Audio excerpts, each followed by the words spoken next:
Ladies and gentlemen, welcome to the W podcast. It is probably already season 2 by the time you're going to be watching this, and the new Mythic Plus season would have already started. So you might be wondering, okay, we have a lot of guides out there, videos on YouTube, etc. But today we actually have a guest that has already been on the show once. Let me also say that I think the episode that we did with Mr. Shah was probably the most watched episode we ever had so far. So I'm very happy to welcome him back first. Hello, how are you? How have you been? That will be the first Good. question. Oh, that's a hard one. I've been good. I've just been testing like crazy. I hope you guys are doing well, and obviously, thanks for having me back. It's always a pleasure. Yeah. So I guess you can introduce yourself very briefly, although probably everybody knows you already on the show, just to lay the foundation for today. Yeah, my name is Shaw. I'm a brewmaster mostly player in WoW. I do high keys and I raid cutting edge. I always say that it's casual because I only do it for a couple hours a week, but I do raid with a mythic raid team. So shout out Lucky Robbers. All right, shout out to his guild team, and because as you already know, he's a tank.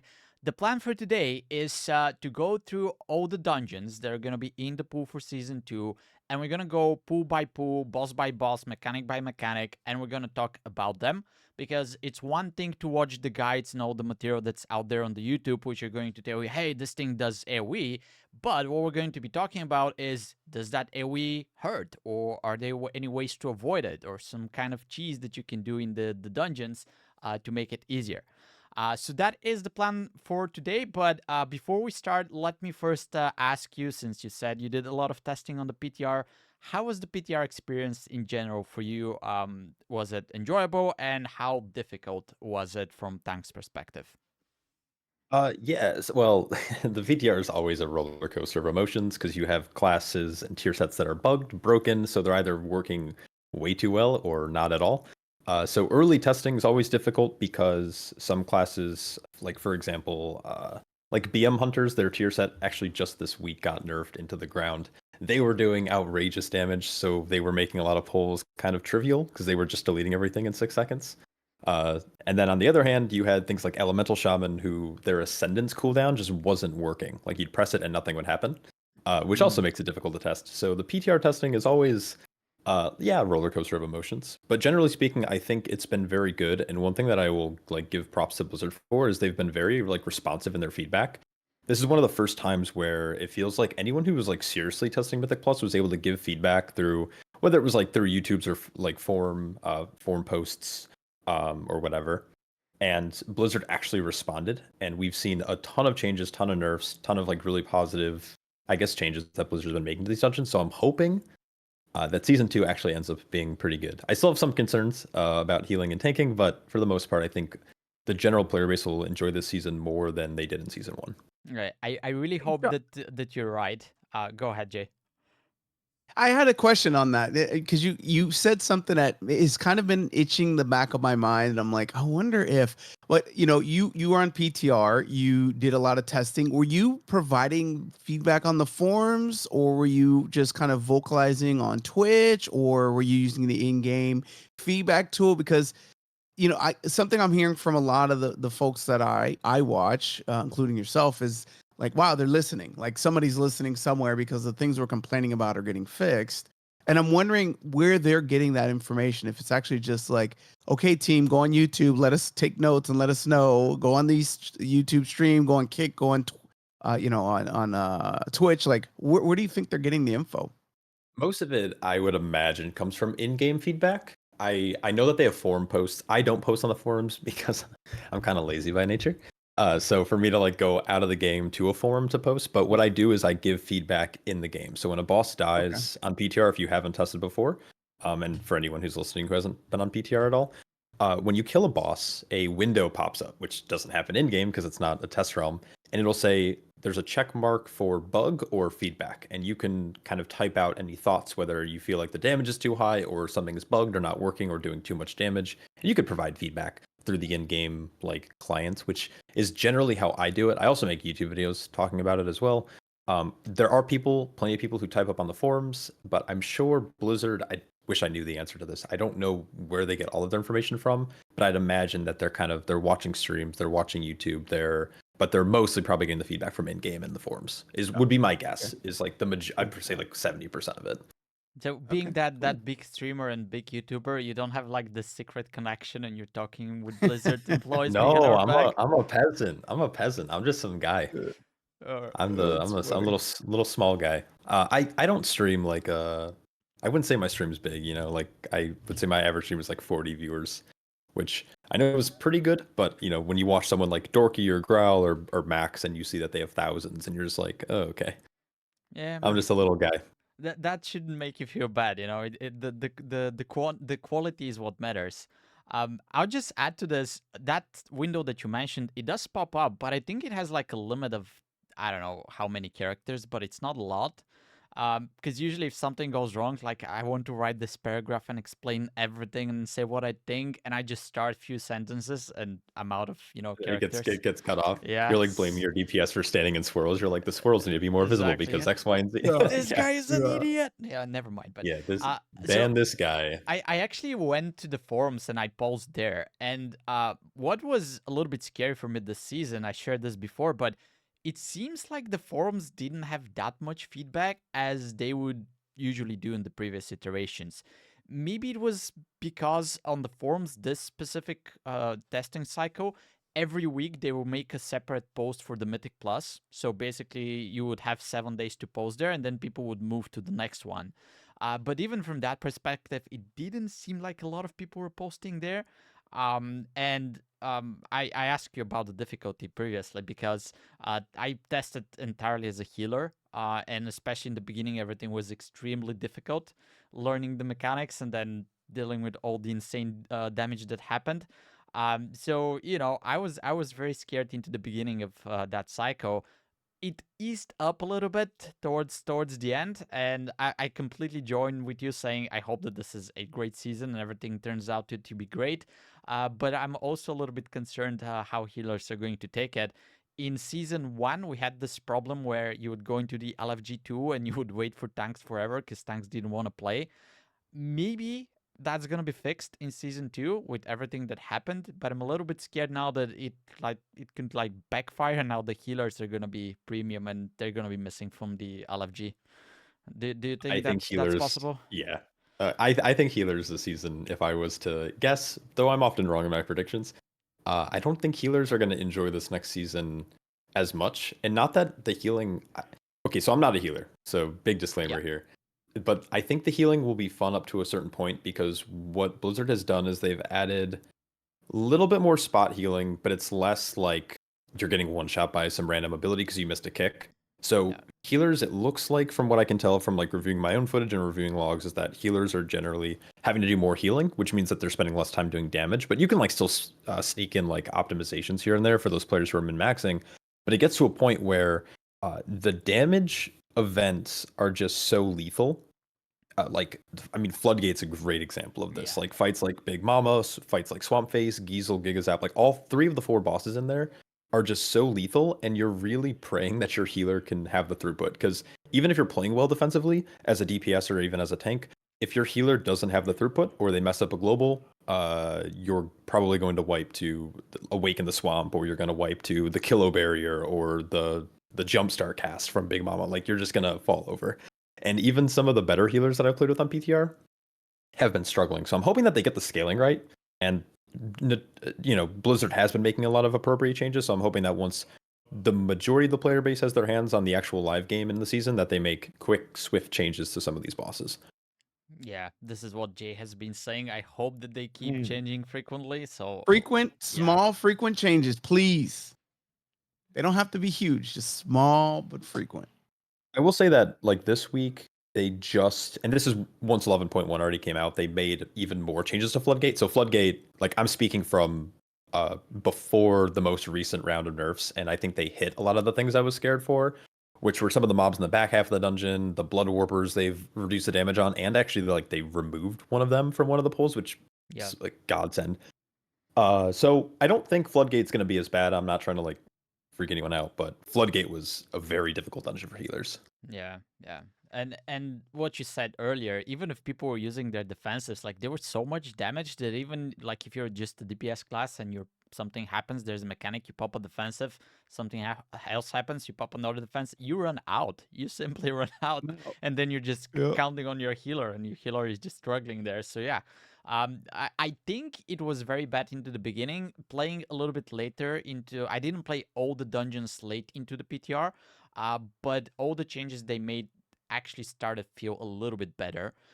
So if they nailed the tuning, and one thing that I was kind of like saying before in the podcast, when you go into the dungeons on the PTR, your item level is scaled to a certain number. So up until today, I kind of didn't know what those numbers mean, and Chia actually explained that to me just before the podcast started.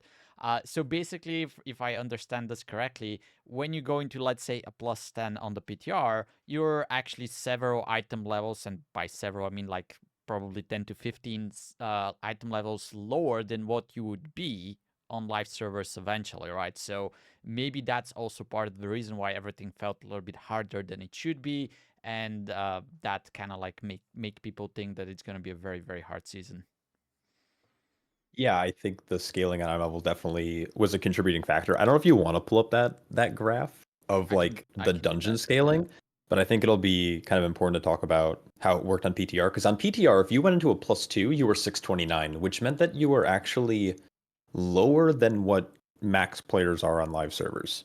And if you look at this kind of red line in this graph here, it's basically kind of explaining the old scaling versus the new scaling. So like lower level keys, like your 2 to even all the way up to 10, are actually going to be slightly more difficult than they were this last season. And it's to kind of create a better difficulty curve between M0s all the way up to 10s, which I think is fine. Like I think general community feedback, in my own opinion, as well, is that this is a better all change. But on PTR, it was difficult because if you go into a key, you were lower item level. You arguably had a tier set that could be worse for you, but you were now doing harder content. Yeah. So when you were testing 2s, that was difficult. The Xalatath affix now comes in at 4s, and when you're playing new dungeons, trying to test new tier sets on a class that might play differently, and having to deal with like obviously like Xalatath and stuff, it was just more difficult. So what a lot of players did is they would jump right into 12s, because you can see on this like kind of scaling thing where 12s are going to be significantly easier than they were last season. Yeah. And we were scaled all the way up to 678. So we were seeing dungeons for the first time. Obviously, there's still like tier set issues and figuring out like new talent builds and stuff, but it removes the random garbage. Like it removes the Xalatath stuff. We don't have to test and worry about that. And also the scaling relative to last season is going to be easier. So most groups just kind of try to jump into 12s and higher. Yeah, that made So yeah, sense. Like PTR was weird. sometimes 12s actually felt easier than like 10s and 8s even. But one thing that kind of bothers me before we actually jump into the dungeons and start talking about all the stuff there, one thing that bothers me with this is that when you make the testing hard, a lot of people would like, they would just leave the key early for whatever reason, because they died too much, or they can't figure out the mechanics on a +12. And especially in the beginning, I was crying out here on the podcast because, for example, I would go into Darkflame Cleft, and people would just quit on the second boss, and I couldn't just kill that boss and go beyond to actually see the content there, test it, provide some feedback.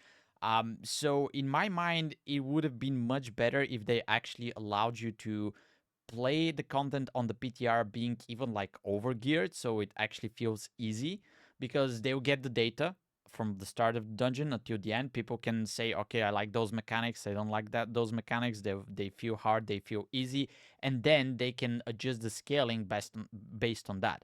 And now, because people would quick early in the dungeon, they wouldn't like spend an hour and a half to actually complete it.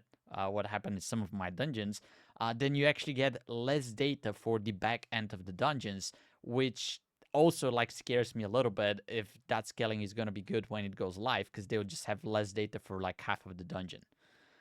So I don't know if that makes sense to you, but this is just how I feel about that issue here.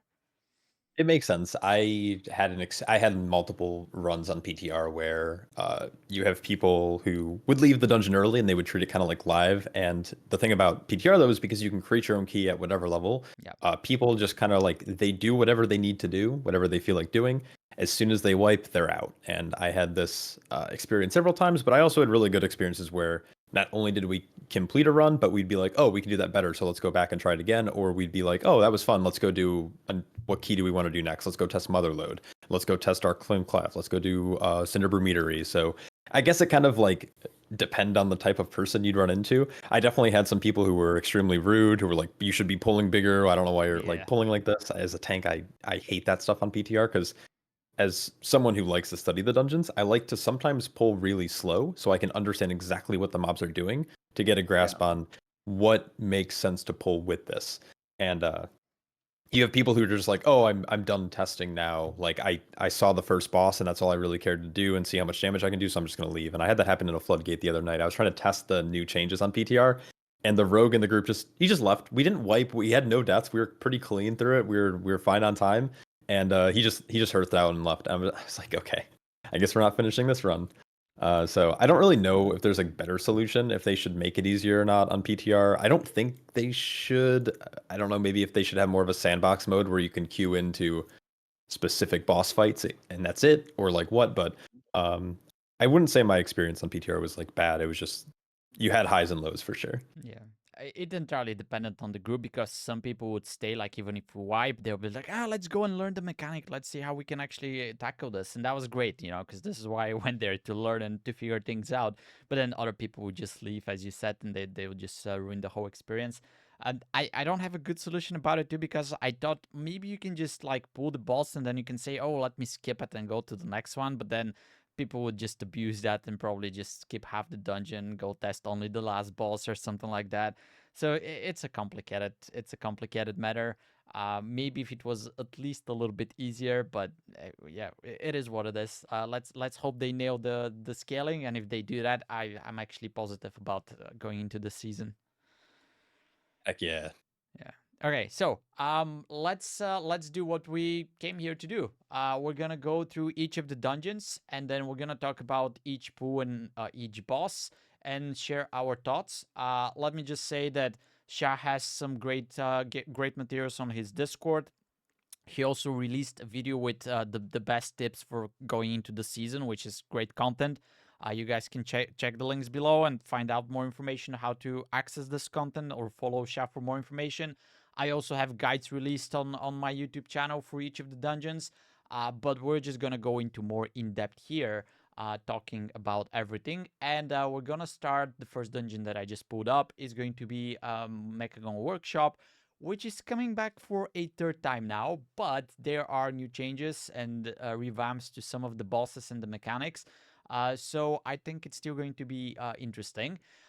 One of the biggest changes, I guess, is that very first pool where you go into the Robodrome, and before, the trash there would basically kill itself. Now you actually have to fight it, right?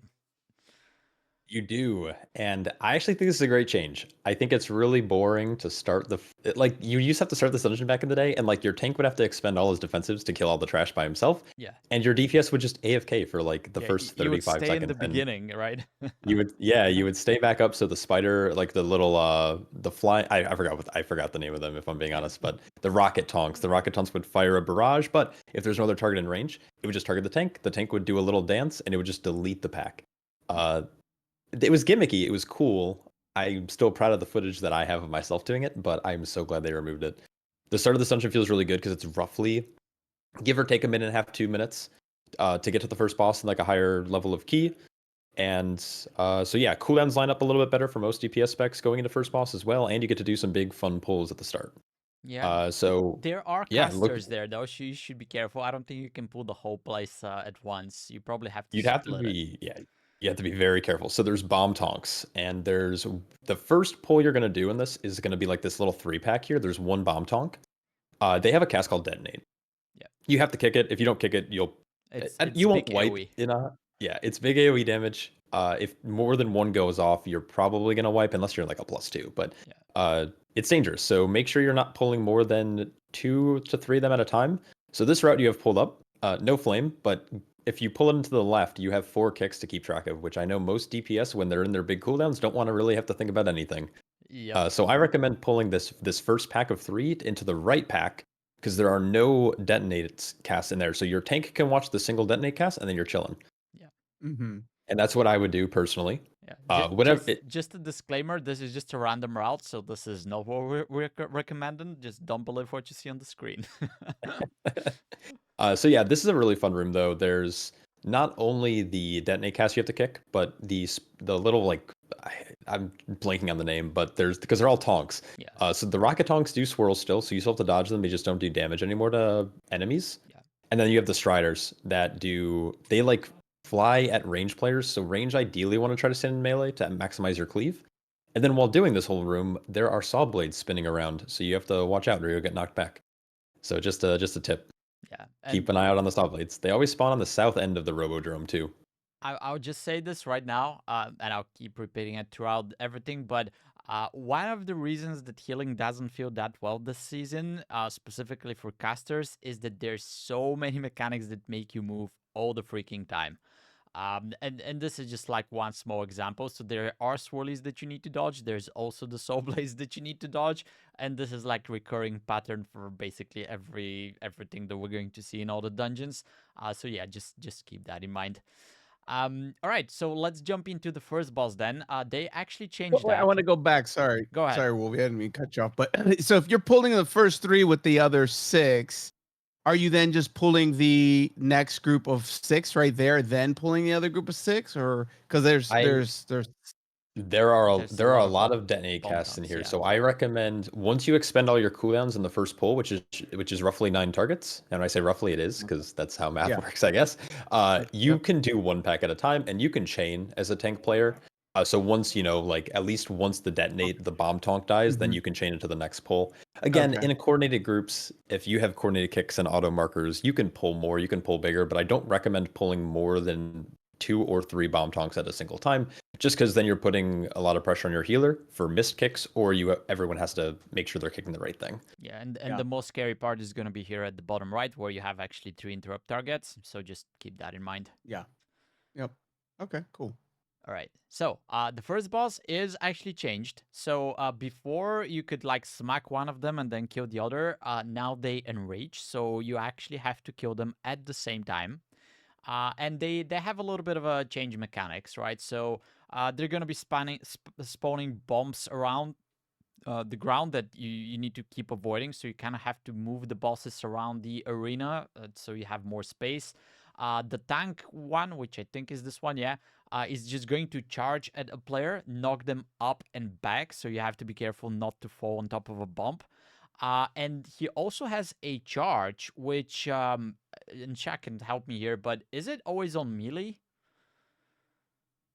The frontal that he does? Which charge is it? The maximum thrust? Are you The talking maximum about? Or are you thrust, talking yeah, about? yeah, the maximum thrust. So that's always going to focus the tank. Oh, it's always on the tank. So Okay. the foe flipper will target a random player. It could be range, healer, or melee DPS. And then I think after 2 or 3 casts, it's right before the other boss gains his platinum plating. He's going to do the maximum thrust at the tank. So as long as the boss isn't like between the tank and the wall, the maximum thrust should have the boss going at whatever hammer you're at. Yeah. And then what's going to happen is right after that, you stun the other boss with the hammer, and you get big damage while they're both not doing anything. Yep. And then you have to keep moving the other boss around so you get smacked by the hammers, and it removes his DR stuff that he keeps casting on himself.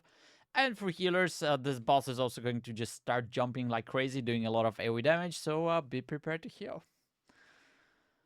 Okay. Ground pound that they added to this boss also, like, they've nerfed it a ton since they first put it on PTR and they made the big changes. So it's consistent. It's happening at roughly every 15 to 20 seconds, but it's never going to kill anyone. Even in like 12s, it's doing maybe 30% of people's health, but it means that you definitely want to be topping people up before the next cast. And it's going to, obviously, if you step in a bomb or you get hit by another mechanic, The soul blades, those types which of are still there. overlaps. Yeah, dude, they need to remove the saw blades. Yeah. I don't mind dodging them while doing the trash in this room, but my problem with this fight is that it feels like there's one too many mechanics. I know there's 2 bosses, but you have mines, you have the foe flipper, which is a knockback on any random player, and then you have the charge, and then on the tank you have on the other guy, I guess, you have the ground pound, you have the tank buster, and then you also need to move him around to get his hammer to knock off. And it's not common to see a boss in any dungeon with more than 5 mechanics. It's very rare. And this is one of the bosses where you have 6, and you have Mm. saw blades, which aren't really technically part of the boss fight. They're just part of the encounter space. And so Yeah. you have 7 mechanics going on. It's very hectic. Yeah, I don't know, man. It- It feels like that's how they're making complexity nowadays. They're just throwing a bunch of mechanics and they just throw more mechanics on top of that. Like, take oh for man. example, Mists of Turnaside, the last boss. That was a very hard boss back in the day. It was the hardest boss in the dungeon, in my opinion. And in this iteration, they even added more mechanics, right? It's just crazy. That is ridiculous. I'm a big fan of the reworked version of this room and boss though, Yeah, if I'm being yeah. honest. I would say it feels a little bit more interactive, a little bit better. Let's jump down. So after you kill that boss, you basically go into the trash pipe or whatever, and there are some changes to the trash here as well. So there are the waste processing units, which I think used to do a lot of AoE damage back in the day. That's not a thing anymore. So how it worked back in the day was there was a frontal that would target the tank, Yeah. but it was dodgeable and you would just be able to move out of it. And then their group damage was actually just a avoidable circle. It like you could walk out of it. So if you Okay, had yeah, melee, you you're would just run correct. out of melee. I'm thinking about something else that they removed. They removed the small living wastes. Once you Yes. kill them, they would explode, and you had to like line of sight them because if let's Yep. say all 5 of them explode at the same time, you would just die, right? In this Of that iteration, mechanic. yeah, in this iteration of dungeon, they're not exploding anymore. Like it doesn't even make sense to be there. They're just like cleave targets that just die They're and do fodder. nothing. Yeah, Patty. Those are the best kind of mobs. exactly, It's exactly. that's for DPS ego. That's what those mobs are. Yeah.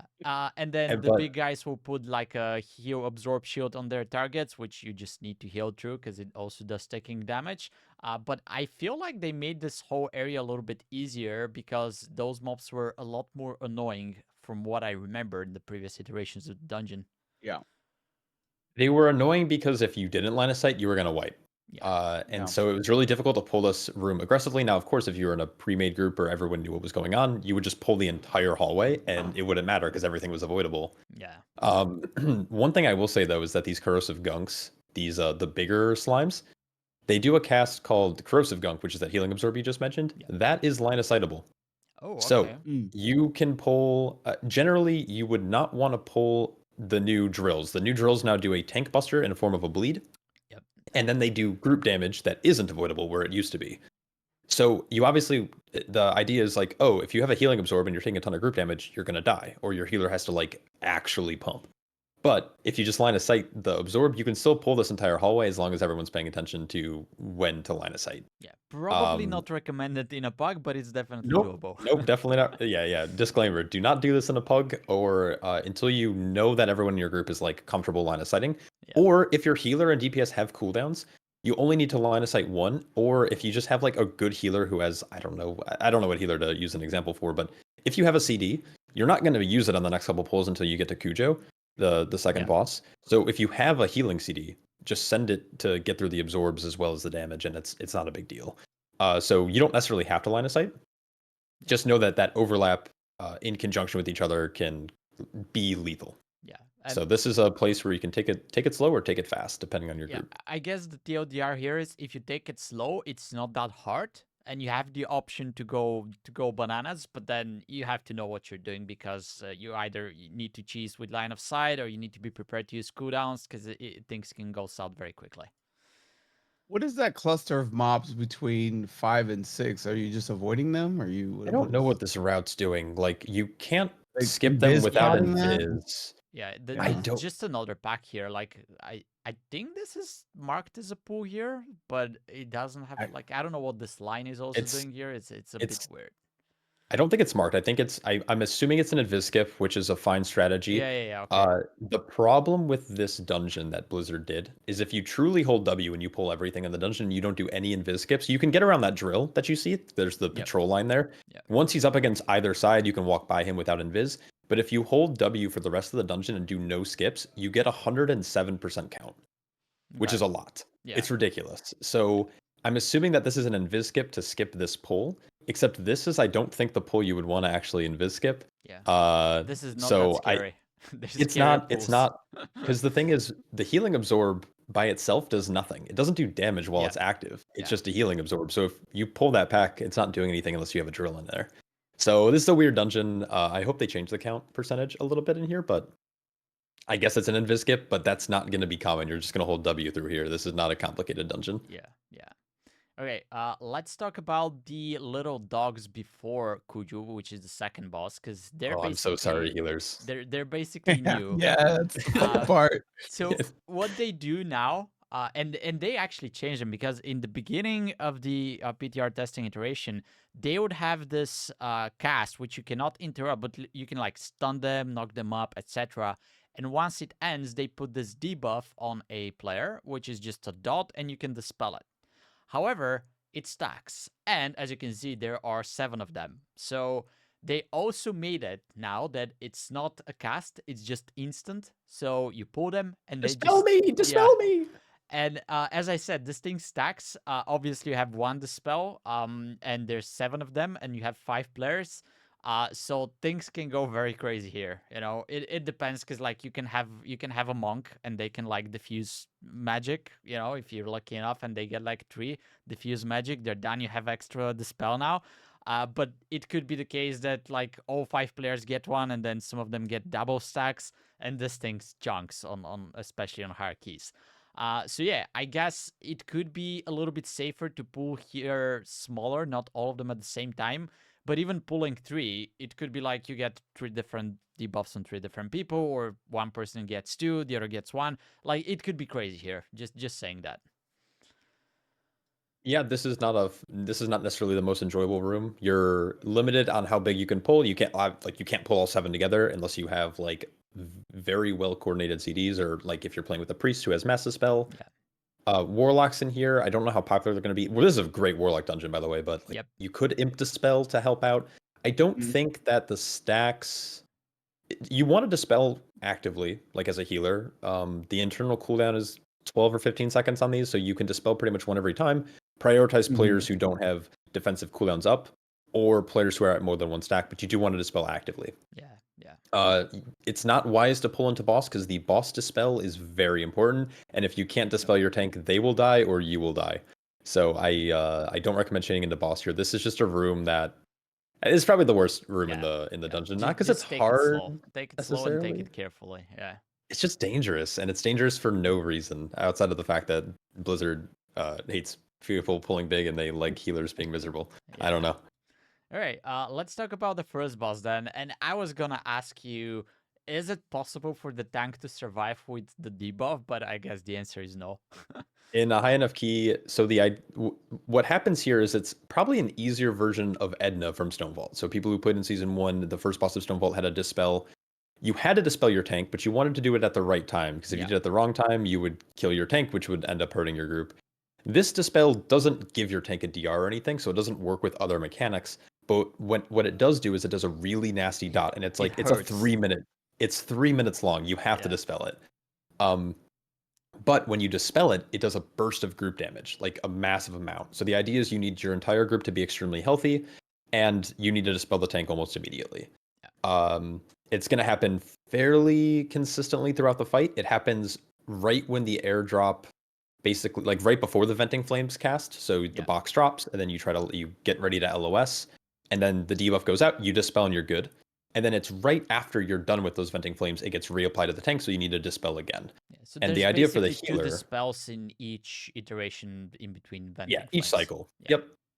And so the idea is that you want to basically always keep your group topped, because in between each debuff, or I guess every other set of debuffs, you have the explosive leap cast, which has the dog jumping onto 3 different of your party members, doing a good burst of damage. And that's when I think DPS should really use their defensive. I think it's up to the healer to top people before the dispel, but I think they should be aware that the explosive leap is what they need to use the defensive for if they're targeted by it. And I think it generally targets DPS over healer, since they changed it from a ramping leap amount of targets to just a static 3. So that's one change that they made to this boss outside of just updated visuals, is that it used to go 2, 3, 4 every time you'd get through a new cycle, but now it's just always 3 players. Yep. And I think I agree with this. I think I got targeted once or twice, but it's mainly the DPS. So what you have to be very careful here is when he's doing those leaps, make sure you're away from the little box, because they can destroy it. If you destroy it, you wipe. I was gonna Yeah. ask if it's possible to like leave the dot on the tank and then dispel it once the next one is applied. Obviously, that's gonna be a big no. And there's also a small cheese that you can do once the box drops. And that's actually on the tank. Like you can talk about it much better, but you can position the boss in such a way that you can actually not take damage from the venting flames, but still hit him. Although they also reduce the duration of the venting flames, if I'm correct, so you're not gonna be losing that much uptime if you're not taking advantage of this. And I don't think it's that easy to execute, especially for DPS, because if you peek and you get hit, you can actually die on a high. You're dead. You're dead. It's not worth. I don't even know if I really want to talk about it. I've done a video on it. I also have stuff in my Discord. Not to. Yeah. I'm just gonna plug myself again, but it's possible. But they've made it less important for tanks to do because you're only behind the box for 3 seconds. Yeah. Mhm. So it's not that much. There's one other. I was gonna say something else with this boss that I can't. Oh, the boxes. It's okay to destroy the old box that's already big. It doesn't do damage if you clip it with explosive leap. You just don't want to hit the new box. Yeah, yeah. Because the boxes explode once they're already heated up by the next venting flames cast. And so I see players freaking out about the old box that's already about to blow up. It doesn't do damage. It's fine if you hit it. You can try not to, but Yeah. it's just the new box is the one that you Yeah. can't Just hit, make or sure, you yeah, or you'll make sure wipe. you don't screw that up. The best part. I Sorry, I was just gonna move on, but if you have anything else to say. I was just gonna say it's really funny when you do blow up the box and everyone's like, "Oh, just reset," and you see everyone running out of the room, but the boss just goes into all his spell queues, and you're dead. You're gonna wipe. You can't Yeah. reset this guy. Yeah. You're just done. Yeah, I don't know what's the It's range funny. on this thing, but I'm pretty sure you're dead. Like, just don't destroy the box. It's that easy. Yep. Okay, so a lot of people are gonna die in pucks in this belt here that's moving because there's like flames that come out of the walls. The only thing that I can advise you is there's like some classes that can cheese a little bit and take a shortcut. If one person makes it towards the end, there's like a button here. You press it and the flames stop. But yeah, just be prepared to waste some nerves here if you're playing in pucks. It's just what Take it it is. slow. There's Yeah. no rush. Like falling off or failing or dying is gonna be way more of a time loss than just taking your time and getting Yeah. through. Just don't try to rush in front of a flame. Just wait for it. You know, it's better. Better Yep. safe than Or just sorry. pop cloak of shadows and just sprint. Yeah, something Yeah, like there Easy, you that. go. Like, easy mode. I guess that's why you're saying warlocks are good here because they can gate here, Yeah, and then you they just need to can. avoid like I don't know 1 or maybe 2 at max, Yep. and then you press the button. Not and you're even. dead. You're done. If you have a warlock, you skip the entire thing. Yeah, well, there's one here that can probably hit you, but yeah, it's pretty much done. All right, that's that part. Let's move It's easy on. peasy. All right, let me find my way here. So we come back up here, right? Yeah, there we go. So here you fight basically the mini bosses. First the defense bots. One of them has like the first boss mechanic where he just starts jumping and does a lot of AoE damage. It's actually the other pack first. Sorry, not to cut you off, but it's the 2 guard dogs and the 2 tinkerers first. Yeah. So this one I kind of like skipped because I thought it's easy, but we can talk about it too. Yeah. Oh, I don't know. This has 2 kicks that are fairly important. The Giggle Wallops, Yep, you definitely yep. want to make sure you're kicking. You also have the guard dogs that it's not that they do a lot of damage, but they spawn in a really weird spot. So if you try to start doing damage right away as a DPS dealer, you're gonna rip threat. Like give your tank, because 2 of them spawn like near Okay. the entrance where you're coming up, but then the 2 casters spawn like Behind where the here. spider tank is, like Yeah. way to the back wall, and trying to get threat on mobs that are all 20 yards apart is not easy. Yep. And so like take a chill pill as a DPS, and even as a healer, like be a little careful. Like obviously heal your tank a little bit, but just be aware of threat when you're going into this pull, and then make sure you're kicking gigawallops as much as you can. And then one other big change in this dungeon too is that the squirrels. So first off, they removed the mind control tech, so you can't do that anymore as a priest, thank God. But they also made it so you can't stun the squirrel's cast. So back in the day, you would just let it cast, and once it was casting its giant like swirl on the ground, you would just stun it, and then it would go away. Yeah. That doesn't work. So don't try to stun it and try to do it last second, because you will die. Because I've died on PTR trying to do that because I thought it still worked. So just run out of it. Range can try to bait it out if it's chasing you, but just be ready to move. It's very hard to see. It doesn't have a nameplate or anything, but it's right after they do the anti-squirrel that's one thing. of the things that they did a good job on. Now they use the new visuals, so when the squirrel gets to its place, there's like this big circle, this big blue circle that you know you need to run out from. which was not the case back in the day. It was much harder to see.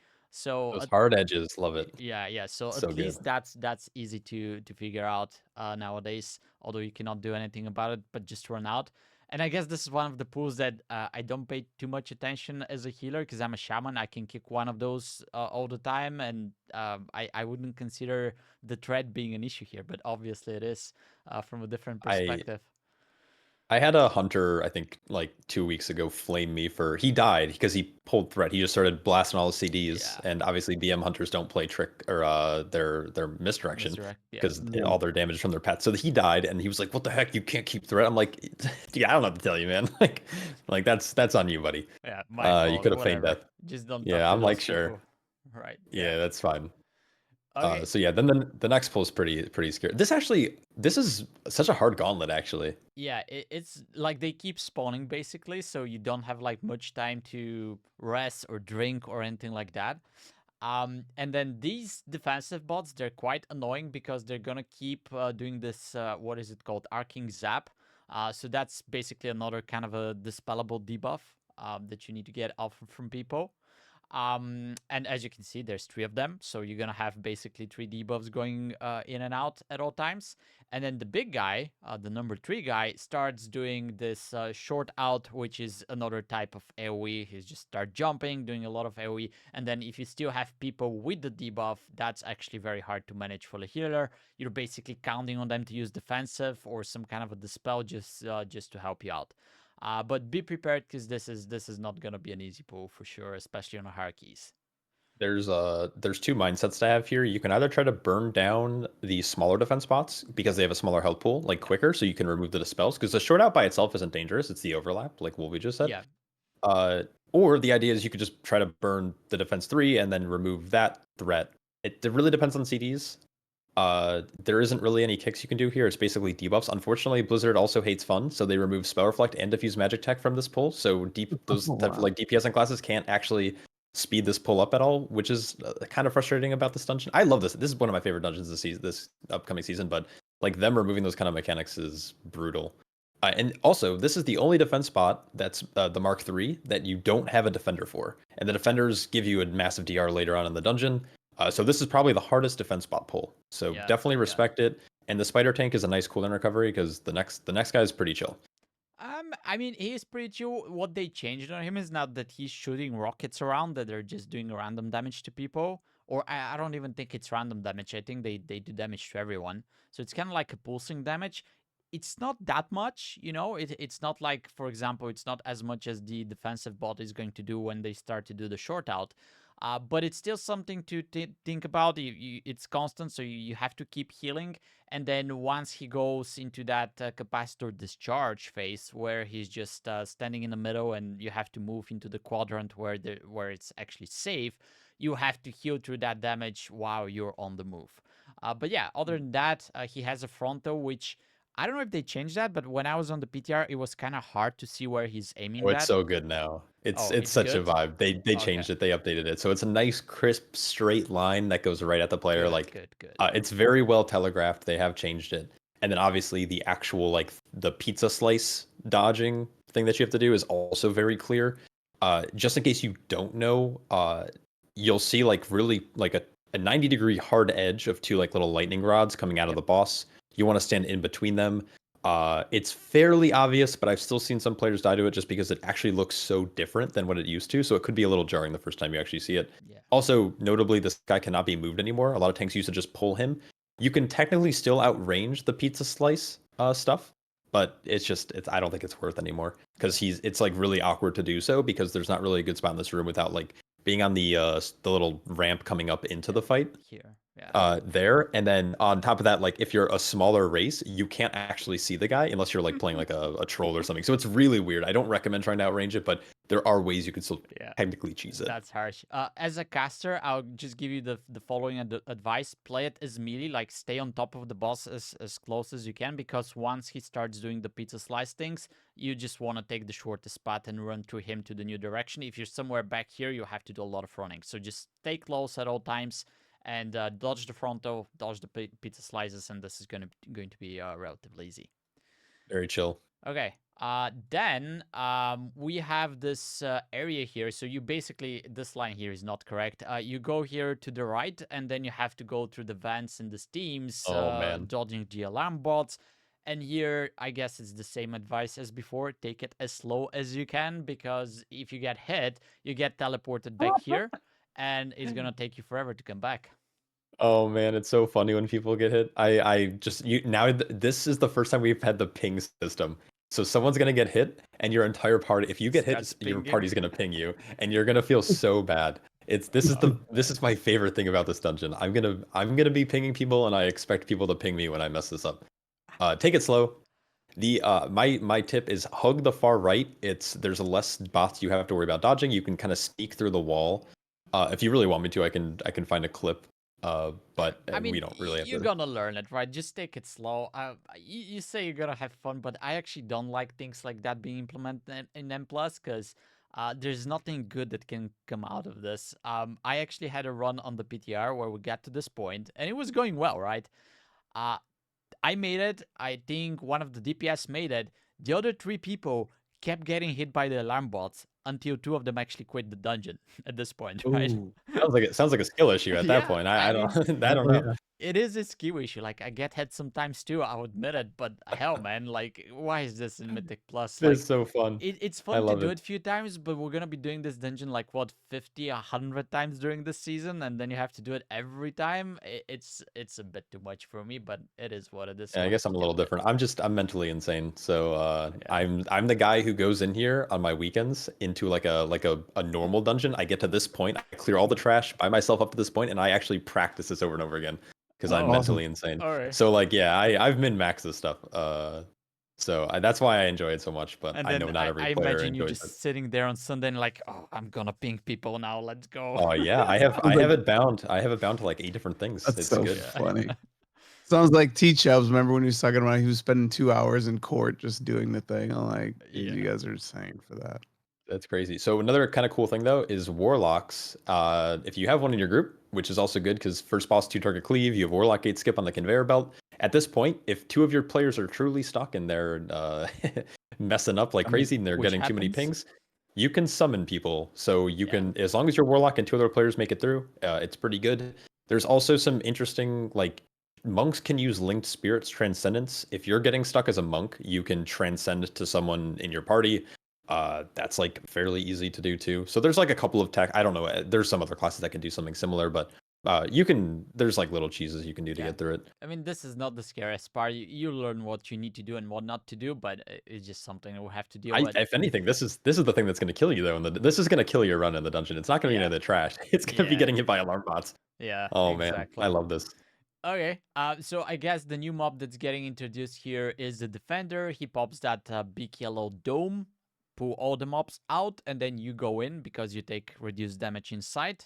I guess that's not much more to mention here. You're gonna see those on the next platform as well, so take advantage of them as much as you can. And You're you, gonna see crazy stuff with that defender in the future, like in MDI and TGP.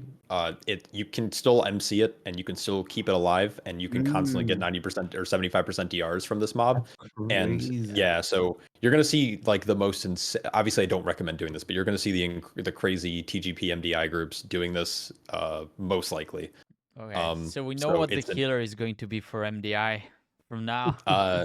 yeah, for sure. Okay. Resto Druid.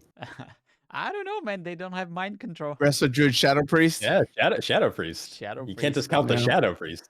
Okay. Yeah, they've been popping, so that's totally possible. All right. That pull is pretty chill though, so yeah, Yeah. just make sure you're sitting in the yellow shell. All right. What do we say about Spark Flux, which is the next boss? I This guess. boss can die in a fire. I Yeah. hate this boss. Everybody hates this boss. I guess one thing, if you've never played this dungeon, which I guess there's gonna be people like that. It's not that obvious. He's gonna summon flowers around. You have to kill the flowers. If you're DPS, you have to switch and kill the flowers ASAP because they do a lot of damage, right? So just keep that in mind. And then, as I mentioned, this is kind of like the trend this season. There's a lot of things that you have to be moving constantly. So there's like beams that come from the middle and rotate. There's like swirlies on the ground, and there's just like the cogwheels flying back and forth. So it's just crazy. Like the boss itself, mechanically, there's not that many mechanics, but it's just constantly on the move, dodging stuff. He even has like this big blue circle. Is it cast on the tank? That Nope, mechanic? it's just a random. It's a random targeted It's just player. a random It's player. Okay, yeah, yeah. discombobulator. So what's interesting about this fight is it's actually, despite it being probably the most, I would say one of the most hated fights in probably this next dungeon pool, it actually has the lowest HPS requirement because the only unavoidable damage is from the plants, which can be CC'd. So landing a nice big stun on it before killing it down is nice. As long as you don't get hit by any mechanics, there's nothing to actually heal. I was It's only gonna when someone say. does get hit. Yeah, it's the saw blades. Now I will say this. To Blizzard's credit, the discombobulator, while it is bigger than before, it now has like a longer travel time, so it's very easy to see. They added an animation to the saw blades, so they're much easier to. I shouldn't say much easier. They are a little bit more. There is a better visual indicator that they're like actually moving. Because the problem before it was like brown floor, brown saw blade. So if you were Yeah. playing like top down, which most people do on this fight, because it's a really weird room shape, it was actually really hard to see the blades, especially if you're focusing on dodging beams and dodging swirls and dodging like the discombobulator. One kind of interesting thing is if your tank knows where to tank this guy, there's actually a couple of spots where you can still stand where you don't have to dodge saw blades, but they added a Z axis to the flame jets. So you want to make sure you're in the room dodging them, but at that point you can actually stand on the stairs, the entrance to the room, and the saw blades won't hit you, and nothing else will hit you. So you can kind of reset there as a range player, as a caster. But again, if your tank's holding him on the other side of the room, you're not going to be in range, and there's problems there. So Yeah. just focus on dodging. The boss healing requirement, like I said, is really low. Yeah. But if you do get hit, it's really high. So it's so weird. Basically, you don't need a healer for this boss until you actually pull him and the DPS starts eating cogwheels in the face. So, And then you're instantly sending Spirit Link. yeah, Uh, exactly. instantly. All right, and then the flower spawns and the DPS is like chilling and hitting the boss. But yeah, you'll see, you'll learn. That's that. All right, so the spider tanks. I guess people are still going to be pulling those two together. I don't recommend doing that, if I'm Yeah. being honest. Now they have this flying rockets with the mini boss previously as well. They do a lot of damage, right? And now you have two of those if you pull them together, and you have to be dodging two frontals. Like dodging the frontals is fine, but they also make you move as a healer. They make you move all the time. So if you're a caster, it's gonna be hard for you. And then there's even more damage, AoE damage. So maybe doing them one by one, that's gonna be the strat for hierarchies. Again, take it safe, especially if the timer allows that. And then you're just gonna fly to the last platform. Anything If else you to add do here? happen, if you are gonna double this, and you must hate your healer if you want to double this. Focus down the top spider, Yep. because the only reason you would double this in the past is because the top spider tank is the one that triggers the next like RP flying mechanism To allow that you would the taxi. taxi. Yeah. Yeah, the taxi up to the next floor. So if you're gonna double this, again, you have to be pretty coordinated, or if you're in a low enough key, it might be fine. But I would say like anywhere like in the 10 range, you don't want to double that. Yeah. It's just too much healing. Yeah. But focus the top one down so you can start the RP, because that's the reason why you do that in the first place. I'll just say, if you put those two together and you die, you actually spawn in the room of Sparkflux. So actually close by and you can zerg them, but then on hierarchies, every death is 15 seconds, so probably not what the doctor recommended. Nothing like feeding the good old timer. Yeah, exactly. So okay, wait, really quick before we talk about this next poll. Look, so we skipped the Gunk guys earlier, and we're skipping this 5-pack on this hill, and we're still over count. Yeah. That's how crazy this dungeon is in terms of percentage. Like you have to do skips in here to be on like at a good percent. It's crazy. Anyway, sorry, we can whatever talk you about can this next skip. poll. Let's talk about the skip in just a second. I guess once you land here, you have those defenders, and then you have two patrolling bots here. So even if you decide to pull them all at the same time, you have to take advantage of the yellow domes to kill them, because that's a lot of damage. Yeah. You should definitely pull these at the same time, because if you don't, this is the first of 2 times that we're going to see a double Mark III. We've seen one Mark III before, but we didn't have a defender for it. This time we now have defenders, but if you don't pull the guys who are like these patrols of Mark IIIs, you're not going to have defense spots for it, which means you will wipe. Yeah, and if you pull them together, definitely want to pull them together, because if you just kill this, then you have to fight those Nati, and that's bad. There's a point where you'll actually not be able to kill this without Lust and CDs. And then the other thing too is you want to pull them at the exact same time as a tank. So do what you can to like use a range ability on the furthest one and then taunt the closer one. And because the defenders, right when you pull them, starts their internal countdown for when they're going to spawn a shield generator, and that shield generator only lasts for 20 seconds. So if you pull them too early and you wait for the short outs or the Mark IIIs to come in, your short outs will overlap when you don't have a defense shield up. So you have to do this pull all at the same time, and you want to try to get them grouped as quickly as possible so you have access to the 75% DR, because if you don't, so it's bad. GG probably. Yeah. Okay, so that's a Bad very news. good tip. All right, and then this next pool, I guess if you don't have anything good to skip it, you have to like invis spot. But yeah, There's a I mean, problem with Invis though here, and I guess the reason why it's bad is so this map doesn't do it justice. That pack in the boss room is not in the boss room. It's at the yeah, top of the ramp. it's very close. Like So when you it's pop like over Invis here, pot, they'll see you and they will hit you before you're far enough away from the pack. and you are And doubling this is very dangerous. So there's no realistic way. The only way you can skip this is with a Warlock Gate. And Warlocks are insane in this dungeon. You can Warlock Gate skip still, and your tank needs to go first because there's a pack there now, but then you pull it into the boss room and you're fine. Most likely what's going to happen is you're just going to have to suck it up and you're going to be over percent. Just do this pull. yeah, just skip those guys. If you were going to skip, you're going to skip trash that's earlier in the dungeon. You're not going to skip this point. This pack though was a lot easier, this 5-pack. There's no defense bots. So it's like kick Giga Wallops, but you have double defender or one defender. It's a one. And so yep. So you have a 75% DR anyways, so just everyone stands in the shell. You don't even have to kick. You just nuke this pack down. It's 5-target cleave. It's good. They're humanoid, right? So they can also be mind soothes. I don't know if I thought they were machines for some reason, but maybe they are humanoids.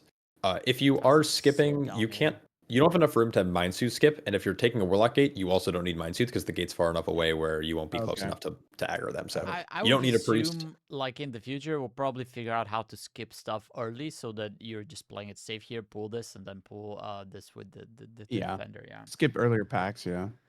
Okay. Yeah, I don't know. Yeah. Anything specific about the last boss? I guess stay spread. They gutted this guy. Yeah. It used to do a lot of damage, but now it's a little bit more bearable. Just keep dodging. It's a lot of dodging again. You know, there's Phase 1's a joke now. You do want to stay spread for the Giga Zap or the Mega Zap because it's not indicated well in Phase 1.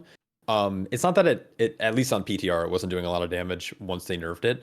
So even if you cleave someone, it's like kind of whatever. In Phase 2 though, it's not the Mega Zap that's gonna kill people. It's actually like the Magneto arm plus getting hit by an orb. The orbs do so much damage, and you have to respect them. And the hardest part about the phase is right when you enter Phase 2, all of the orbs are like far behind you. They're not going to be inside of your camera, so you're not going to know where they're coming from. So when you start the phase, get your bearings. As long as the tank's in melee, just turn around and look at the orbs and make sure they're in melee at the new boss, because he goes to like the edge of the arena in space.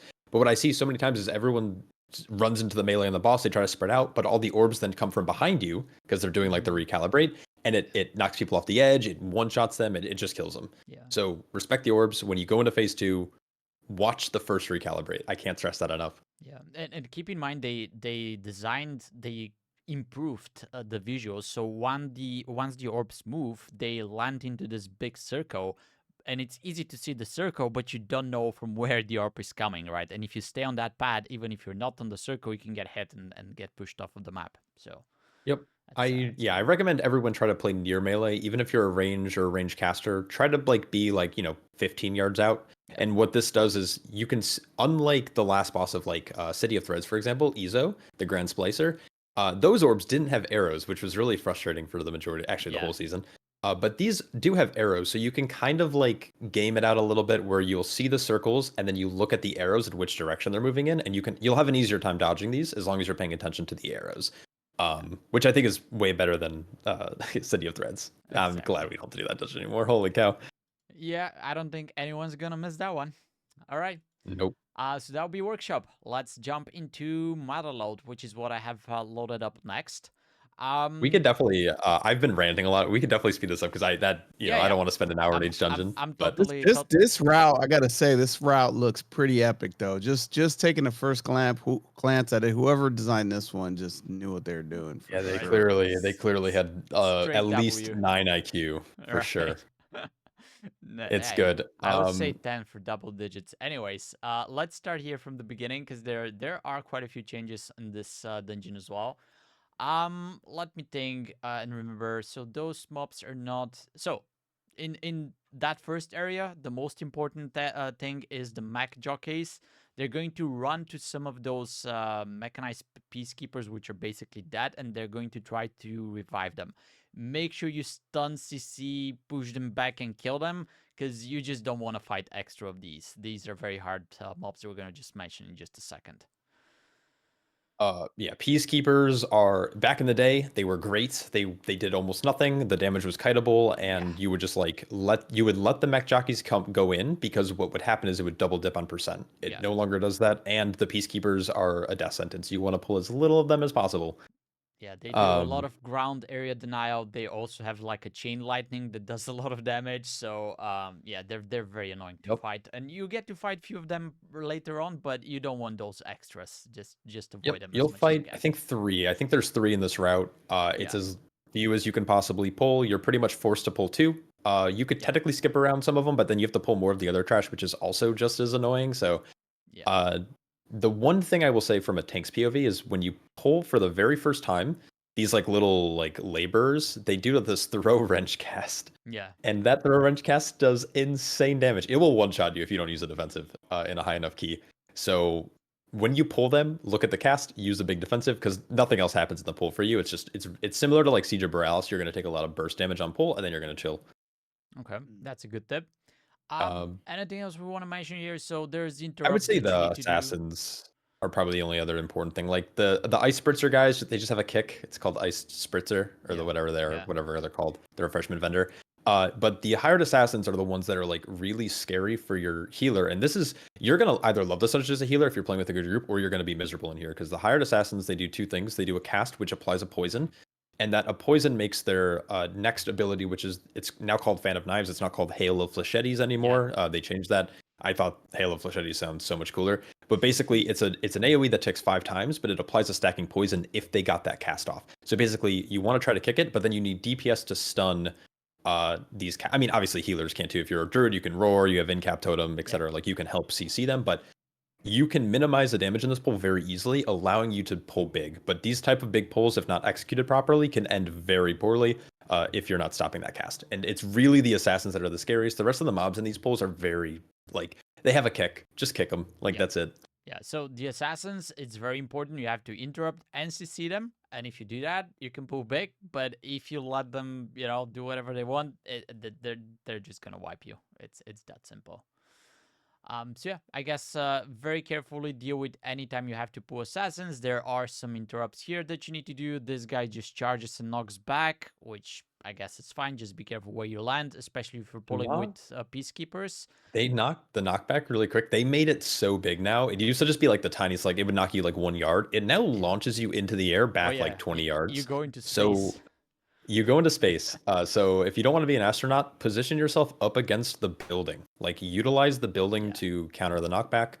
It's pretty easy to do. This is the only thug in this like second pull here that's probably the scariest. Use the building that you're next to counter the knockback, so you're not getting knocked into other packs. I can't tell you how many times on PTR that people accidentally body pull more in this area every single time.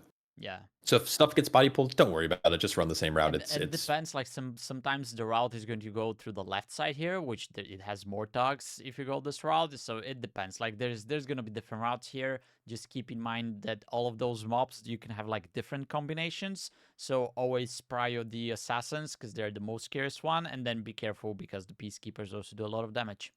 And so the reason why, okay, so this is a route that I have posted on Keystone Guru. I've actually changed it a little bit, like for myself, because I think there's some pulls in here that I wanted to change. But basically, the reason you're going to the right here is you have more open space to play with, and to kite the Peacekeeper, which is that pull number 6 there. So once you do pull 4 and 5, you have so much room to work with, and you're not going to body pull. And I think in a pug group, it's really important not to body pull. Now they did remove some packs from the left-hand side as well. But the right-hand side is just a lot more open, and that's why I end up going this way in this route in particular. Yeah. And basically, as you can see, there's a lot here. There's a lot in the middle that you don't want to pull. So no matter which way you're going, you have to be looking at your sights at all times and make sure you don't butt pull something that the tank didn't want to pull. Okay. Yeah, but outside of that, I would say like the Peacekeepers try to stack because they spawn a thing called tear gas now, which is going to disorient you, and if a tank gets hit, he's going to start meleeing other people. So don't stand in it as a tank for sure. His tank buster does a lot of damage, and every successful hit for like 12 seconds after he does his tank buster will do group damage. So healers need to really watch out. I haven't, from even playing Brewmaster, I don't think his attacks are like dodgeable because people kept taking group damage despite me like avoiding some of his melees. So I think it happens regardless. So just healers want to prepare right after he does Charge Claw. Yeah. I think it's always on the tank, right? The Charge Claw. Yeah, it'll Yeah. it's a tank buster that does nature like high nature damage, and then he gains a buff for like 12 seconds, and then every melee attack will do group damage. Yeah. It's It's kind of like a chain lightning effect. Chain lightning effect. Yeah. Okay. All right. It's a new mechanic that wasn't a thing back in the day, so this Yeah. is something that I think players are gonna have to get used to if they like played back in the DFA. big green circles are also new. I don't think they were back. They existed. No, back then, yeah. So it's like a similar version of what they used to do, which they used to drop just poop underneath them, and then you would just move out of it. But now it's like they spawn 3 like bombardments on at players. So you yeah. Yep. Okay, so the first boss kind of the same. He still spawns those little bombs that you need to kick on him. They increase the damage that he takes. You want to keep him away from the coins on the ground so he doesn't get a buff. And then he does this big AoE that knocks everybody back and does a lot of damage. So, any specific tricks or tips for this one?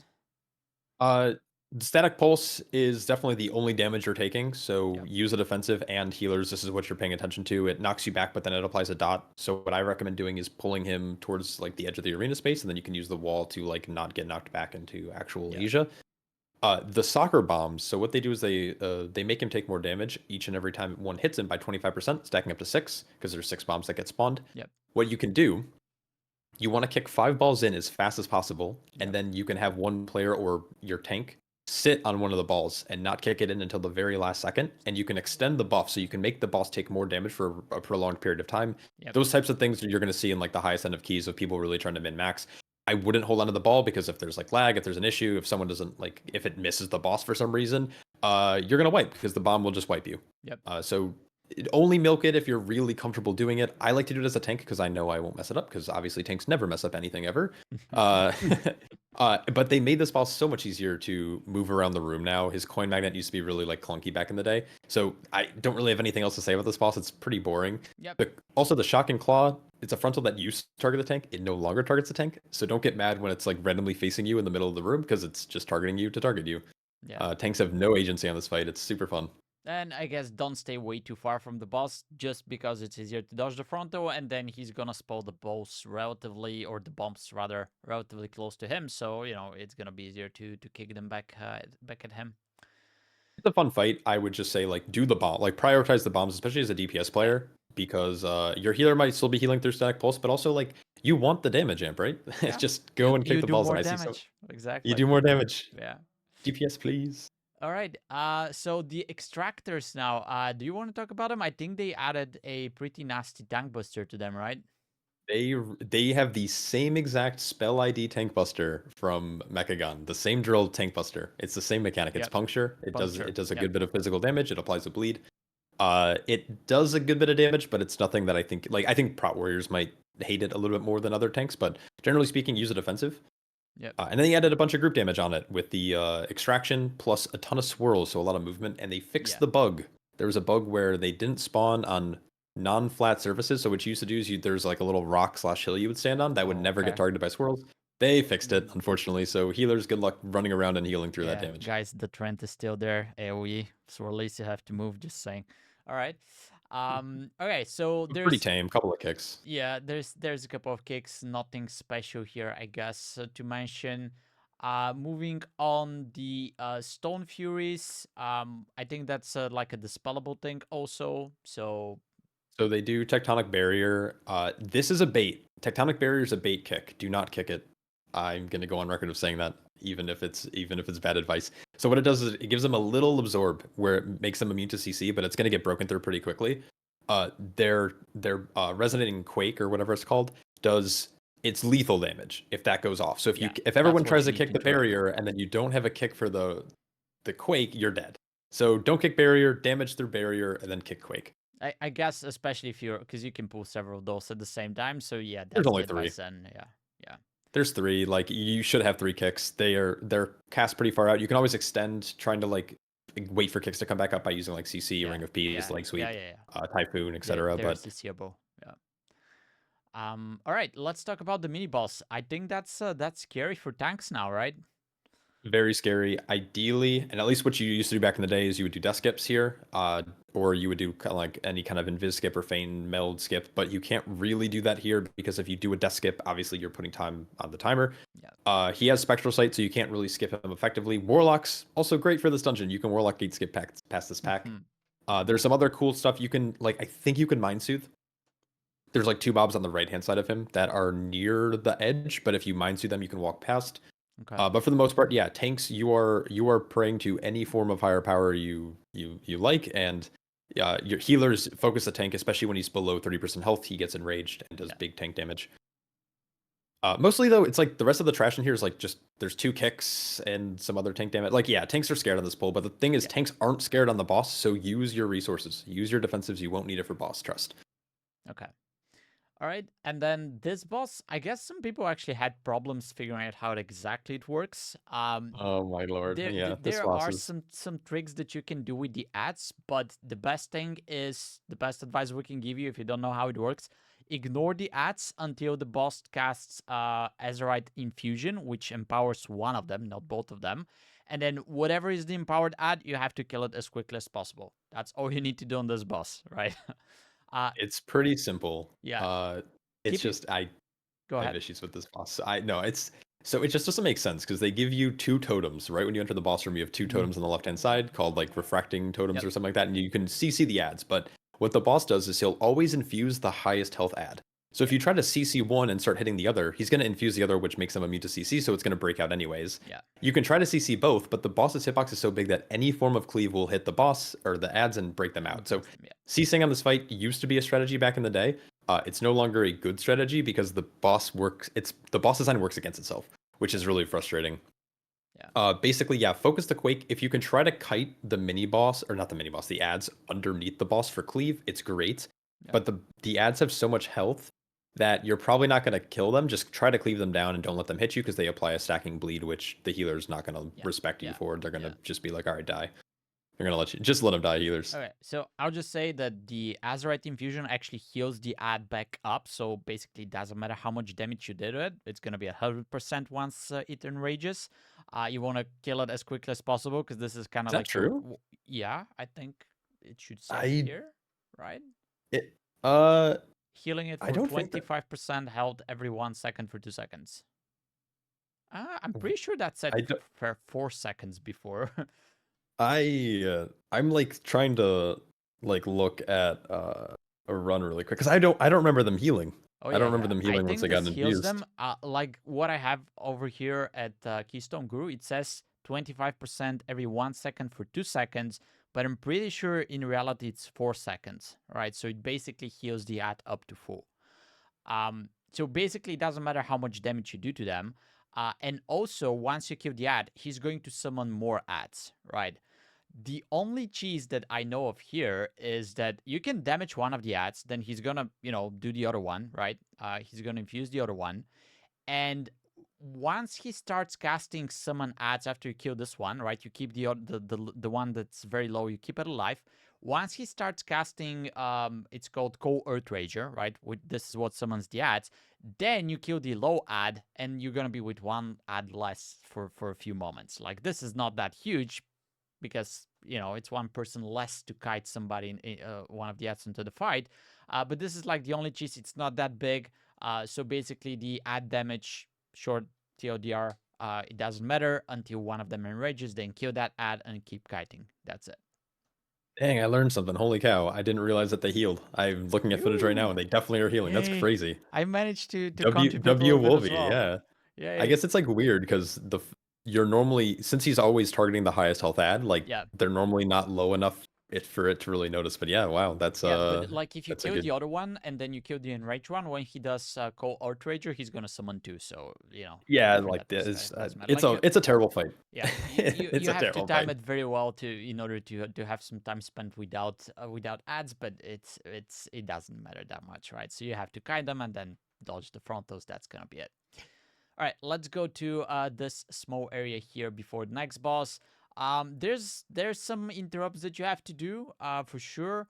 Um, I'm trying to think what is the most So it's the important. So the so masterminds are the the scary ones. mastermind, yes, I would say they're probably the scariest, but honestly, one of the things that's funny about this dungeon is that it's the non-elite ads that actually just slap, at least the tank. Like the off-duty laborers from the start of the dungeon, these rats do insane damage, the test subjects. Yep. So as they melee the tank, they get bigger and bigger, doing more and more damage. So you do want to blow them up. Feel free to pad your little hearts out, any DPS players. So the masterminds have been reworked, and this area is a lot less punishing. Back in the day, you used to skip this. Way back in the day, you had Awakened, so you would just like take an obelisk from the start all the way to the third boss, and you'd never have to worry about this area. But they've nerfed a lot of the abilities in this place where it's actually not that bad to pull this stuff. The masterminds have a new ability called Brainstorm, which are just swirls on the ground, and if you get hit, you will probably die because it does two things. It hits you for damage based on getting hit by the swirl, and then the tornado will instantly tick you and kill you. Yep. And if you somehow live, you're silenced for 3 seconds, so don't get hit. The weapon tester will target a player with like a frontal barrage that isn't very well indicated. Just make sure you're spread out. But again, it doesn't do a lot of damage. And then the alchemists just do a couple of casts you need to kick. The mastermind also does a thing called Mind Lash, which is a targeted channel that does damage, but it's a single target damage. So you basically have to throw some heals at the people who take it. You do. It's not as bad. Like the last pull before third boss is scary because there's two masterminds, and like if they both target the same player, that's where it's scary. But I would say generally, all the way up until 12s, a mastermind Mind Lash will not 100 to 0 someone. It'll do a good bit of damage, but it won't ever kill anyone. Yeah. Okay. Jumping on to the next boss. So I remember it had like the curse kind of thing, but I don't think that's there anymore, right? No, they have made this fight somehow worse. So back in the day, it used to be it would apply 2 dots to people. Yeah. And those dots were they would do insane damage they would just do insane damage. They were spell reflectable and they were diffusable, which is really nice. But basically, your idea as a healer was you would dispel one and you would spell heal the other until you had a dispel available. Horrible. Again. Yeah. It was horrible. It was very high. There's a lot of groups that would actually teleport out of the dungeon at this point just to come back in with like a tankier build or a higher throughput build as a healer. Now this is the most boring fight ever. There's Azerite pipes that spawn a bunch of Azerite all over the arena. There is a set quadrant as a tank you need to drag it to. It's fairly well indicated. It's the largest square that you can go to. Think of like the 4-square game, I guess, if you ever played that. And then a player shortly after that will get targeted by more Azerite, and they need to ideally keep that at the edge of the arena or up against old Azerite pools that just spawned. And then you do Propellant Blast, which clears the entire arena as you get targeted. During all of this, there is spot damage healing that the healer will need to keep up. It's not threatening at all. It's just if someone takes a little bit of damage, you just throw them a heal. It's very chill. It's a little bit of a spot healing fight. The Propellant Blast now targets 3 players. But what's dumb about this mechanic is that after the Propellant Blasts are all done, all the Azerite in the room just clears anyways. So I don't know what the point of the Propellant Blast is. Like it does damage, but like it wouldn't clean for me when I was testing. Also, you said 3 players? I think it's just a single player that takes it. They changed it. They just changed it to 3. It used to target used to target 2, and they upped it to 3 to give people the chance to clear the room. So that's a new thing. Yeah, if you were testing early PTR, there were a lot of issues with this fight. The Azerite was filling up the room way too much. Yeah. And then your Propellant Blast wouldn't clear, and then the room wouldn't clear after the Propellant Blast was over. So you had like no room to work with. They've made the Azerite basically clear now, so this is really just a target dummy, if I'm being honest. This is the worst boss design dungeon of the season, and this is the worst dungeon for me personally. Not to doom on this dungeon a little bit, but at least it's easier than before. I'll take that because I hated it. Yeah, no, it's much easier. Yeah, it was much harder. Okay. All right. So here, be careful with the bumps because they will chase you and kill you. Sorry. This hill is so much. Here comes the favorite part of the dungeon. Right? Yeah. Favorite part. Yeah. Okay. This was horrible back in the day because they've reduced the trash significantly. Be careful, mines still one shot, but they made some good changes to the mines. They can only blow up on the people that they're fixating. Okay. I have some funny clips from early PTR where priests were life gripping me through bombs, and I was getting obliterated. Not fun. But the big robot men, the war machines, they now do charge shot, which does sustained group damage. And Yep. so, in good old Blizzard fashion, they put 2 of them right before the final boss. You're going to Yep. see a very common trend of this throughout the dungeon pool. You see the same thing in Floodgate this season, where you have 2 very scary bosses, or I guess heavy group Mobs. damage right before the Yeah. final boss. You're seeing the same thing in Priory, the Rookery. Sacred Flame, the Rookery has Rookery. You're them. seeing Yeah. that. Yep, you're seeing like these really annoying. I don't know why Blizzard does this, but whatever. This pool sucks. Yeah. This whole hill sucks, if I'm being honest. But that's really the only thing I think healers need to pay attention to. There isn't really tank busters, because tanks used to soak mines back in the day. You used to be able to pop a defensive and run over a mine. You can't do that anymore. Similar to the second boss, you want to try to make the mines run underneath the ads so your DPS can cleave them down and kill them. Yeah. And That's pretty then much it. there's like these guys here are patrols, so basically you can skip the biggest part here. I think you can even skip this one. Probably have some tech to just jump over here, but yeah, you can kill this and then you can skip everything else up until those 2 if you're careful, you know, not to butt pull something. There's definitely a lot of, despite this dungeon feeling linear, there's a lot of routing opportunities in here. This route isn't perfect. Actually, I've reworked it already since I've published it. But yeah, there's ways to skip a lot of the trash at the end. They made the one gripe I have is you used to be able to Warlock Gate skip into the boss room, and you can't do that anymore. Yeah. They like moved, they just moved some stuff around, and it's kind of annoying. But Yeah, these guys I think are different placement from where they're the like treacherous is. they're Yes. like on the stairs. They're like on the boss almost stairs. in the boss room. Yeah. So yeah, that's that. All right. Thoughts on the last boss? They have like this new mechanic which is called the homing missile, which just targets a player and explodes, and it's like a big circle, and you have to like kite it away. That's kind of annoying, I guess, to deal with. They have. I'm not sure how long it's been since you've tested PTR, but one big change that they made to this fight is that it now will indicate to the player like a few seconds before it actually goes out, and it tells you basically, hey, you're being targeted, so now you can actually get out of melee. Yeah. So it's not as bad as it was, but they have made the fight worse by speeding up the Gatling gun. So now you have to like get out with the homing missile, but then you have to get back in, and it's actually worse than before, where you have to get in and you have to be really fast. Like if you don't have a movement speed increase, you might get hit by a homing missile now, or not homing missile, the Gatling gun. It's terrible. Yeah, the Gatling goes kind of slow when I tested on the PTR, but I guess they sped that up. They put in hyperdrive. It is not it. I hope they slow it down. I haven't tested this dungeon in like a week or 2 on PTR, since PTR is still up at the time of recording this. Yeah.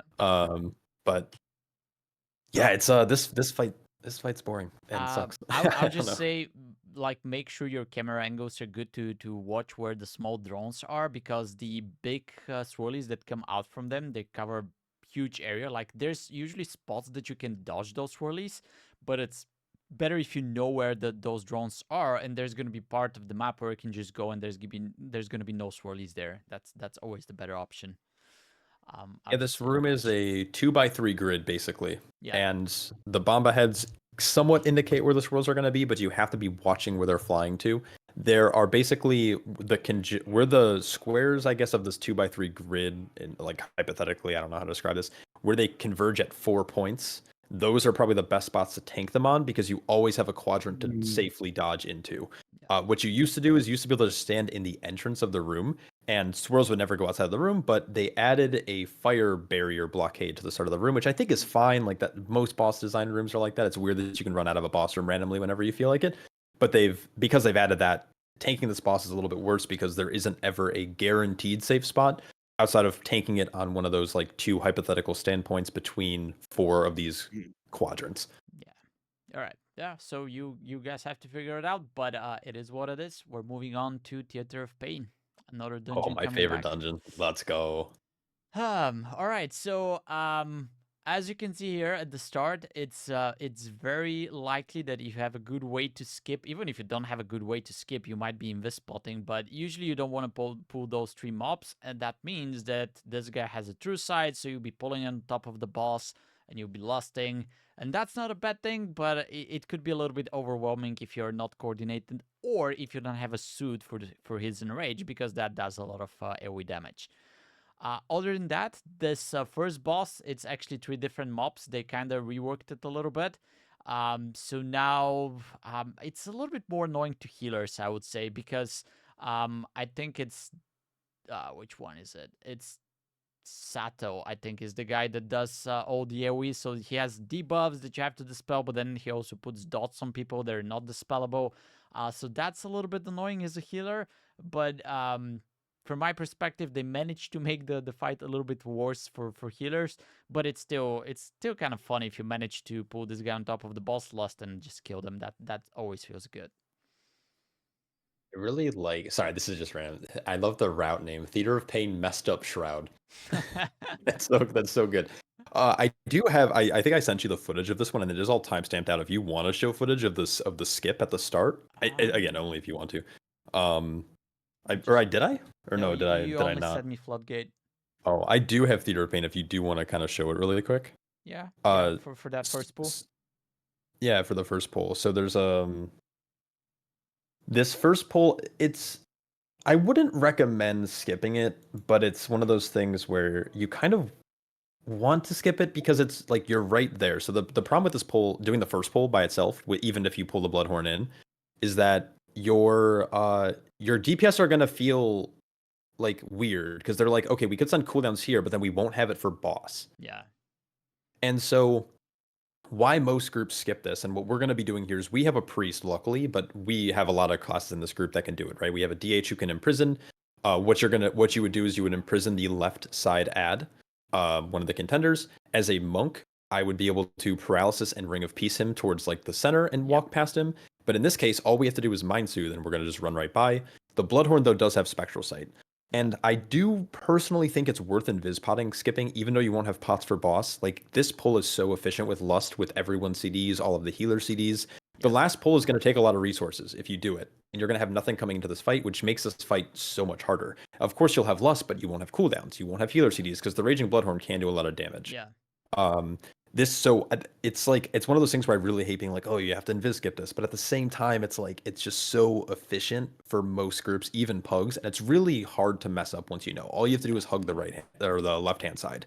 You can technically go to the right, but it's just kind of common to go to the left for some reason. That even back in the day, like, I was still pugging all my keys, and even in PUGs, we would skip that first pull most of the time. So that's kind of like the status quo. This is how people do it. So just expect that and have invis Yep, and spots. have invis spots. The thing is, like, I will say this, like, Demon Hunter's looking very good this season, Priest is looking very good this season, Rogue's looking very good this season, Monk is looking very good this season. So the chances of you having one of these, you're gonna probably have one of these 4 classes in your comp. And so, like, you know, obviously if you have to use an invis spot, use it, but it makes this fight very efficient. But yeah, like you were saying though about the boss, it was reworked slightly. Sathel still does a lot of group damage. He applies a dot, and he also applies, like, I guess it's a dot, and then it's also this like spread mechanic too, that you have to be aware of. There's a giant frontal you have to dodge, and then there's a tank buster that makes the tank take less healing.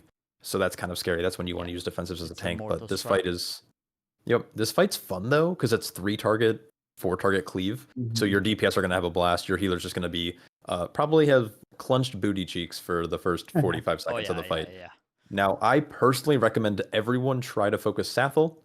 There's another strategy where you just focus the Bloodhorn, but the Bloodhorn, the thing is, like, you'll never actually have 2, like, if you're pulling into boss, you probably won't see a 3rd enrage. And if you have a soothe in your class, or in your comp, you can also just soothe it, and then you nullify that damage. Oh, I also I think they added, now that was not there before, but now if you kill one of them, the other 2 get like a small damage increase, and they also get a buff to cast their abilities more often, right? They get more energy per second. But from my testing, even like I tested this week because there was even more changes. They actually reworked the mini bosses downstairs, which was, I think, a great change. The energy like, it's much better to kill one of them and remove that 2 mechanics from the fight than, because, like, I think your tank can handle a little bit more, you know, auto attacks and stuff from Desia, and like the other guy, I don't even know what the other guy just does, like the frontal, and he spawns the swirls on the floor, but like he doesn't do damage technically. So let me say that. So it is an enrage, but it's not like the enrage for the Machinist and Stonevolt from the previous season, where if it lives for a few more seconds, you die, right? So you can live through that kind of like small enrage if you kill one of them, so it's not that scary. Definitely, I would highly recommend killing Sathel. Your healer will thank you, and then there's like just less weird micro movements where you have to like spread out. Like, it's so much easier if you just blow up Sathel. and just cleave on Yeah, everything else. And the thing is, by the time Sathel dies, the other bosses will be at like 30% health anyways, and then you can just cleave them down together. It's It's not very gonna be good. that long that you have to live through them. Okay. Let's go downstairs. First, the PvP boss with all the mini bosses up front. I mean, there's things that we can say here, but this part is like very annoying. Most of these have some kind of AoE that is going to be very annoying for your healer, and they also have an overlap with other mechanics. There's kind of like targeted bleeds and things like that. There's a lot here that you can line of sight. Like you can pull those mini bosses on the stairs, and then you can just hide behind those small pillars to either get rid of those single targeted bleeds or some of the AoE. And the most annoying part here is that it's kind of random which one of the mini bosses you're going to get, and they have like different mechanics, right? So you just have to learn and adapt on whatever luck you get for this specific dungeon run. But just be prepared, because this is like a very annoying part, I think, for basically everyone, including They tanks, DPS, mixed and healer. one of the big changes they made actually, like probably I think 2 days ago now. They actually they redistributed the mechanics on each of these mini bosses, so they're all relatively more or less equal now in difficulty. So it shouldn't matter as much on which one you end up getting, which has been a nice change. So again, some are still a little bit better than others. Some of them are still have like more line of sightable mechanics. Again, if you have that video still open, I think I have it timestamped where you can skip to this. I think second mini boss I actually show it. There should be like timestamps. Nope. Are there? Oh, they're not showing up. No, not showing up.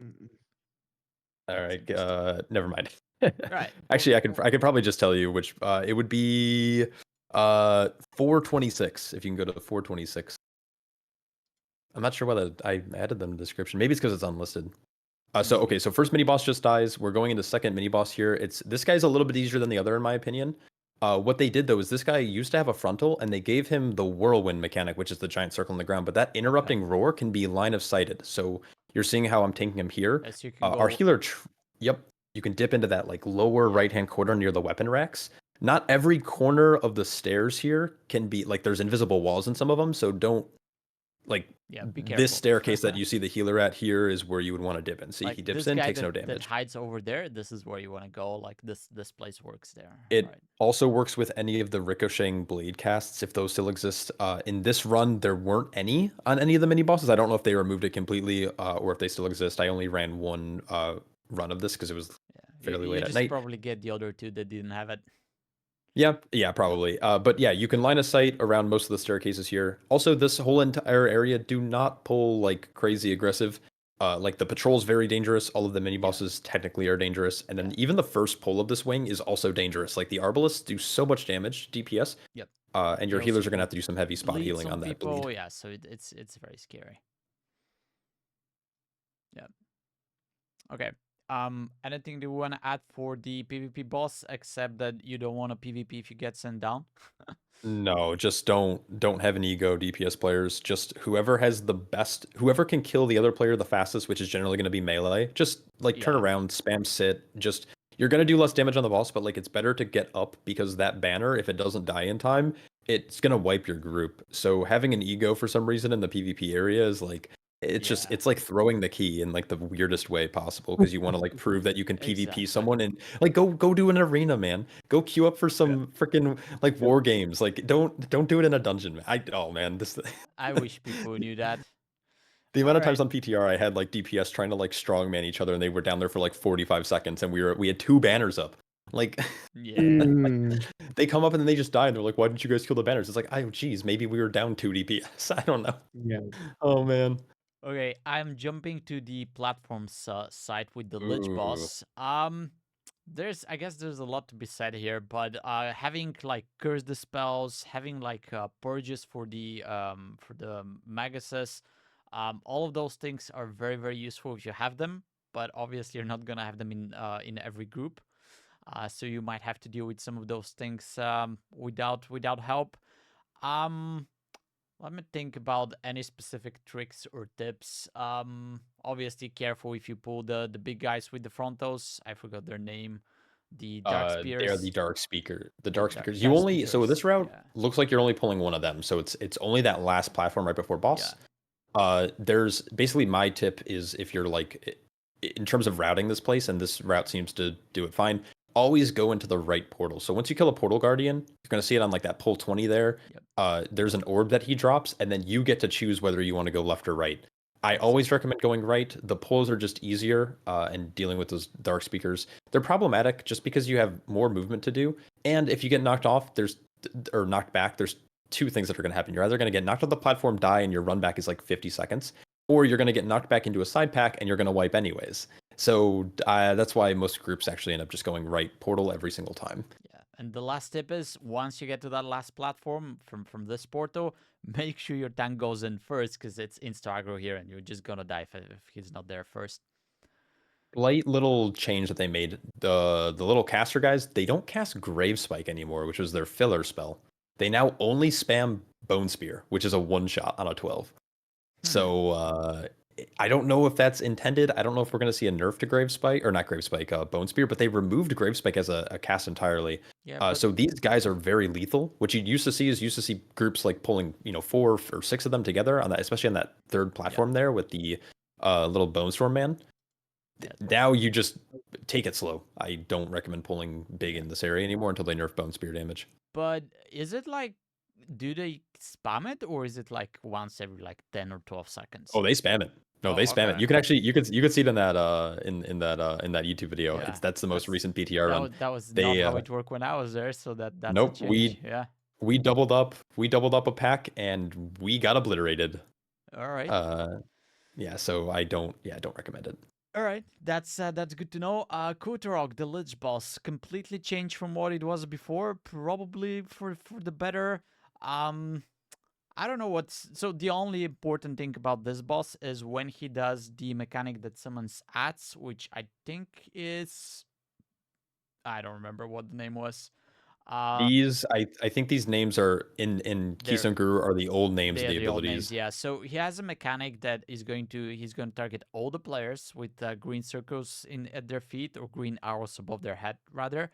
You want to actually stack probably at the entrance, and you're going to summon ads that are going to try to reach the boss. You want to summon them at the same place and then CC AoE and stun them down. You don't want to just spread and summon them into the different parts of the arena, because it's going to be just much harder. So that's the biggest thing, and then there's going to be more orbs to dodge, the regular stuff that we see nowadays in all of the other things. There's like a tank fronto, and there's also like debuffs to a couple of players that they need to like spread around, and they're going to be taking single target damage.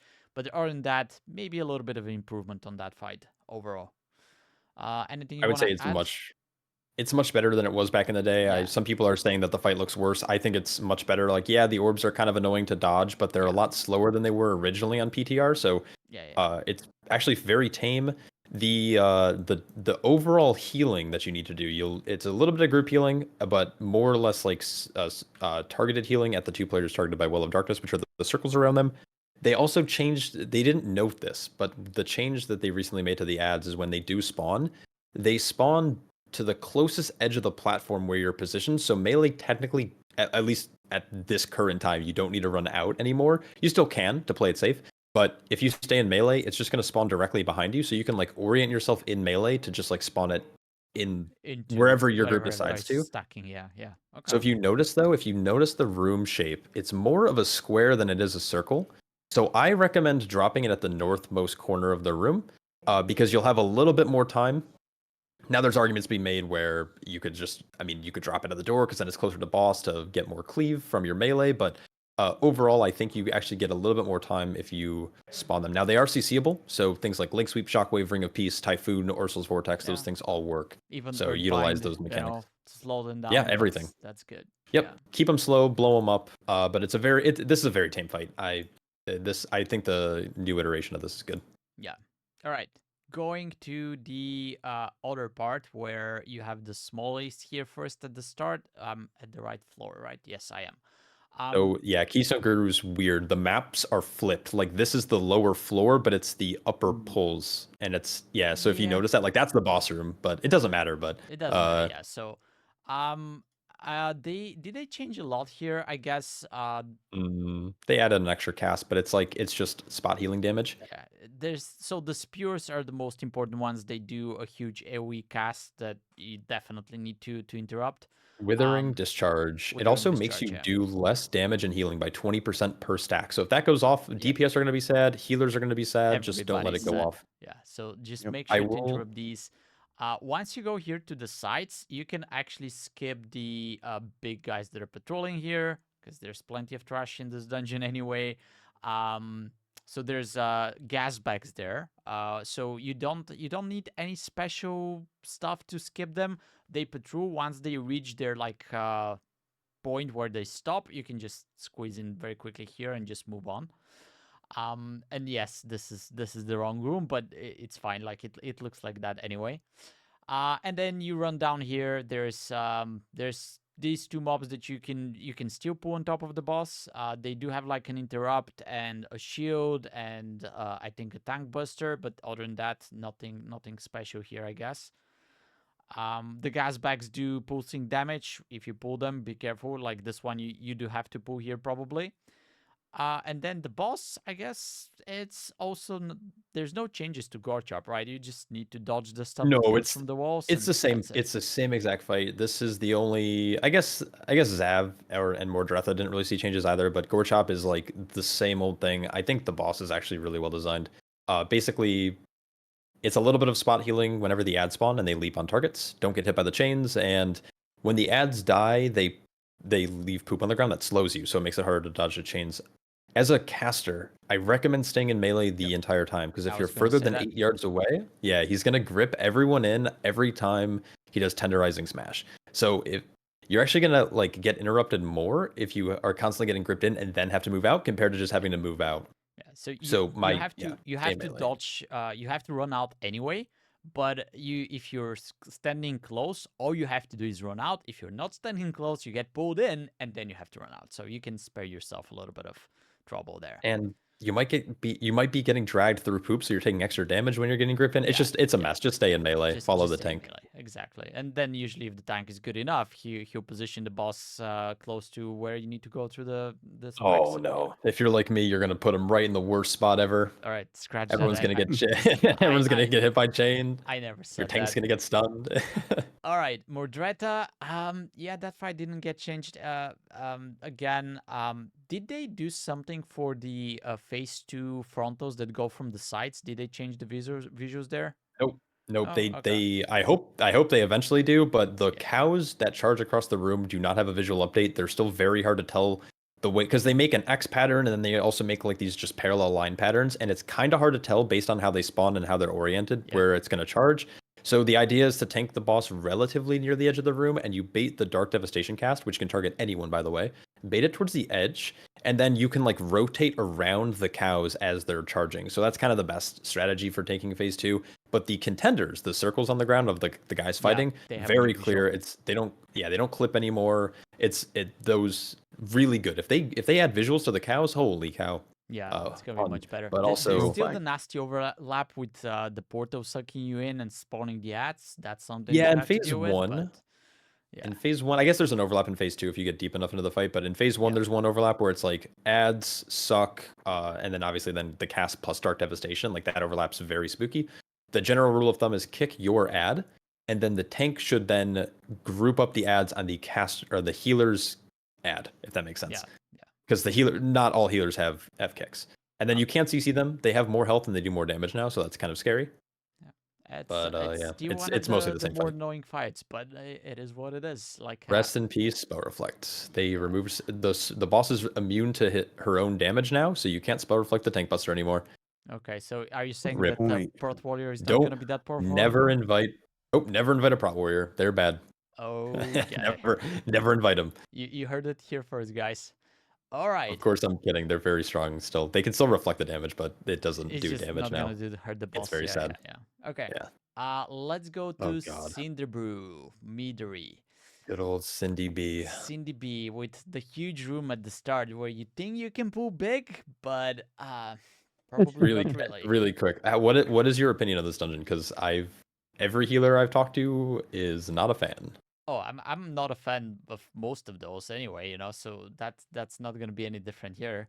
I think they made some changes which made it a little bit better, but there's still way too many things that I'm not happy about. So yeah, it's probably gonna be one of the harder ones from what I can tell so far. Especially this first area because you're kind of limited of how much you can pull. There's a lot of mobs, but then there's also a lot of casters. There's those muscles that do the volatile keg. This is like a AoE that just hits everybody and leaves a dot. So yeah, it's crazy. And then you have the mini boss, which does even more AoE and pushes everybody back. General So rule of thumb, I guess, as a tank, is never pull more than one hired muscle, yep, unless obviously you've coordinated it with your group. That damage is crazy. On the very first pull, it's also worth lusting. So you can technically try to pull 2 hired muscles if you can blow one up really quick. yep, And your healer obviously is going to benefit from lust because it is somewhat of a pseudo healer cooldown because it allows them to push out more throughput. yep. But yeah, the general rule of thumb in this area is the reason you're going to the south end of the dungeon or to the right first is that Chef Chewy starts at the north end of the dungeon and kind of patrols down to the south. So you want to pull him ideally with minimal trash or any caster or any mobs that don't need kicks and to be CC'd because he makes all nearby enemies or allies to him immune to CC and kicks. Exactly, and he gives them a damage So, buff. So yep. if you like, the best thing to do is pull this mob alone, which is obviously not going to be efficient. But if you're pulling it with on top of other mobs, make sure that there's like as little as you can. And if you have less casters or something, that's also good. If you pull him on top of a hired muscle, that's gonna be a lot of AoE because You're the hard earthing muscles out of the do. key. Yeah, they do a lot of AoE damage, and then he does the, what is it called, Tenderize, which is also a huge knockback with a lot of AoE damage. So yeah, this guy's going to be very annoying because you want to pull everything here, but you're limited, and this is what, like, another layer on top of everything else that you want to be very careful with. Okay. Yeah, this entire first room sucks. Yep, and then you have the first boss, which I guess he has a lot of things to dodge, and then you have the intermission at 66 and 33% now. He jumps in here, he's immune to damage, and there's this mugs that you need to distribute to the angry clients to the sites. And as a healer, all I can say is, like, I was like, there's 5 mugs and then 5 players that needs them. I can help. But there's actually pulsing damage when that happens, so I'm usually stuck into the middle and trying to heal everybody up, and everybody else just needs to do the mugs, and you're just standing there praying that they're quick enough so the pain can stop, basically. Yeah, so I did a video on this the other day. I'm trying to help you healer players out. I don't think healers should do the mugs, period. You guys should just be focusing on keeping all people alive. I'll just say I say, saw this video and I was like, yes. But yeah, the only, if you are gonna do a mug as a healer, the furthest right hand mug facing the boss when he's behind the thing, there's a patron right next to it, so it's immediately gonna get distributed. So you can technically do that first before the damage even starts. Yeah. But also the tank can just do that and then go to the far back right corner, and then you can focus on the left hand side healing your DPS through the damage. Despite the boss being pseudo immune to damage during this phase, healing through damage is still effective at 100% value. So Mistweavers, H-Pals, and Discipline Priests, you can still damage the boss and get full value on your healing there too. So don't panic too much. Just I think healers should avoid doing mugs, but if you can help out or if your DPS are somewhat incompetent, maybe you can try to speed slam a mug. Now I think the mug damage, if I'm not mistaken, is reduced per angry patron. Yeah, I think so. Once there's only one left, damage. So once you do few mugs, it should get better, but it's kind of scary at the start. Yeah, healers should never have to do it. They should keep you alive because if your group dies, then it's going to be a wipe. Like this fight's actually pretty hectic. So 2 intermissions though, it's not too bad. Just focus on healing. Yep. All right, let's go to this part first with the IPA guy. So in here, I guess you have the Flyver Scientist that summon like a barrel that you need to kill very quickly. If it explodes, you basically die. Yeah, I think Stone Vault Totems, similar kind of vibe near the end there, where they spawn a totem, you gotta blow it up. If you don't blow it up, you're gonna get blown up. Yeah, so that's that thing. And then you have the Hobgoblin. So these guys are going to charge somebody, and they're gonna keep going until they hit a wall. So you want to be careful because you don't want to like send them through the whole dungeon and then they're gonna come back bringing friends, you know. So that's the best. That's happened more times than I can count. Yeah, that happened. That actually bricked a lot of keys in Cinderbrew for me on the PTR. But yeah, and once they hit something, they do a lot of damage. They do a lot of AoE damage, and they summon little guys that leave pools on the ground once you kill them. So they're quite annoying. there's quite a few of them that you can pull. There's also double pull here. There's also a big room here where they can pull a lot of extra mobs. What I will say though is if you have some way to like CC this mob over here, you can actually walk through the edge and skip this pool. To you know, true CC. So sap works, cage works, and of yeah, course mind soothe. You can skip that corner pack. yeah. Can It's not you a bad idea. It just makes reset? running back annoying. Yeah, yeah. It makes it annoying because if you die, then somebody needs to CC so you can run past. And it can go south, like what you were just saying about the reckless charge. Like if someone isn't paying attention and sends one like that pull 10 there back into that pull Yeah. 9 that you just skipped, it can also lead to like a quick wipe. So personally, in my route, that's why I'm holding W basically through this dungeon, is because accidentally having someone do the reckless charge incorrectly can quickly lead to a wipe. One other thing I'll say is that healers need to be very careful on those reckless charge, not just for the damage, but they spawn ads every time they hit a wall. Yeah. And your healing threat's going to get aggro so fast and it's going to stack up so quickly that try to like stand between your tank, or like have your tank in between you and like the reckless charge where the collision happened, because the tank needs to get threat on those ads or they're going to Yeah. melee you and they'll kill you. Yeah, and then in this specific pool, there's two guys, and they charge Oh, God, relatively yeah. soon one to next other. So you need to top everybody up, and there's gonna be double the amount of ads. So, so that's scary. Yeah. In this next room, there's two of them that patrol around. I recommend pulling this pack. If you're able to obviously see the screen, it's this pull 16. Pull it out. Pull it back out into the hallway. Yeah. It'll make it so much easier for your entire group. You won't accidentally body pull like any other groups in here, and it's just going to be generally safer. I recommend, as a tank player, typing to your party if you're not in comms, just say, "Hey, stay in the hallway. I'm pulling back." Yeah. Because people will try to follow you, and it just goes south really quick. Exactly, yeah. And then one thing that I would probably, because I see this specific route skips a pack over here, but for a pug, I would recommend to clean the whole room here. For the reason that this boss could be a little bit annoying in pugs. So what he does is this sprouting stout, which does a lot of swirlies on the ground with AoE, so you have to move and heal. But after that, he summons ads, and you have to kill these ads without letting them actually reach the boss, because if they do, it's bad. Like, they put a shield on him, they explode for a lot of AoE, so you don't want this to happen, right? And I would say that in coordinated group, you can like summon them relatively close to the boss without kiting the boss away and then cleave them down, etc. But in pugs, usually what happens is the tank just runs the boss away and the DPS is just dealing with the ads behind them. So until you actually learn how to deal with the ads, you actually need the whole room to be able to kite the boss around and kill the ads without letting them reach him. Do you want to add something for this boss? I guess there's some tricks that you can do to summon the ads into specific locations. Yeah, they spawn in a triangle pattern. They're based on where the boss is facing when he starts his spouting stout cast. It's going to be his front left, or sorry, back left, back right, and in front of him directly. So tanks can be a little bit more aware of how they're spawning the ads. Basically, though, the general rule of thumb is, because of the spawn pattern, you know where you should be pulling the boss to after that cast ends, which is through one of like the sides that doesn't have the ad on it, right? Because they make those points. You want to pull them across the line. I don't think you need to clear the full room. I think this room is actually fairly big. But if you want to play it safe, the problem with doing that corner pack, though, is if you are holding W through here, you're then going to be at like 105% count, which is just too much. It's just, there's, without having to skip anything else in here, it's very difficult to like justify pulling. But again, if it's your first time in here and you're getting used to it, being over percent in your +2 next week or this week, or I guess whenever this episode comes out, isn't going to be the end of the world. This is for, I guess, like when you're pushing keys. Pulling extra percent's obviously a big no-no. But again, in your +2, chances of you failing it by pulling an extra 5% count is not going to be the end of the world, because you're not going to fail it. I'm also going to add that eventually we're going to learn how to play this boss with this pack being here. Without clearing any trash, exactly. No.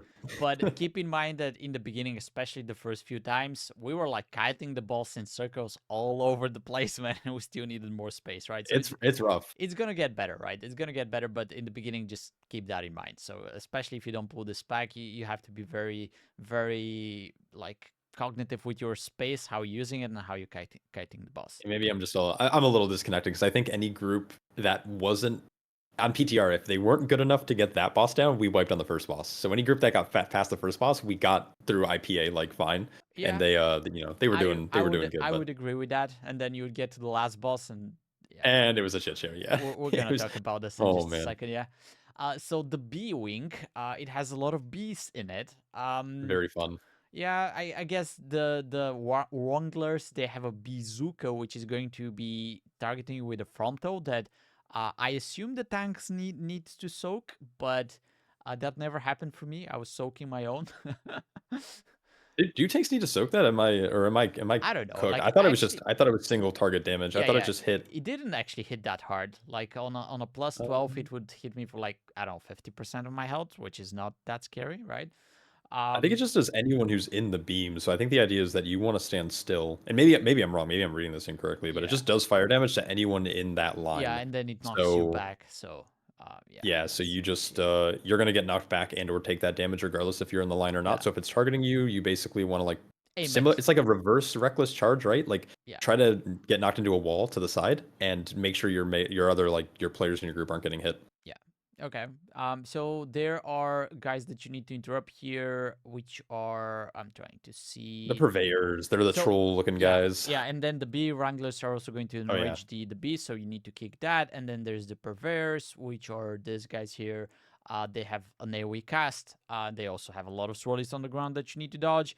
And then the big guys, the honey harvesters, they're doing a AoE that puts a debuff on you and increases damage that you take from subsequent ones.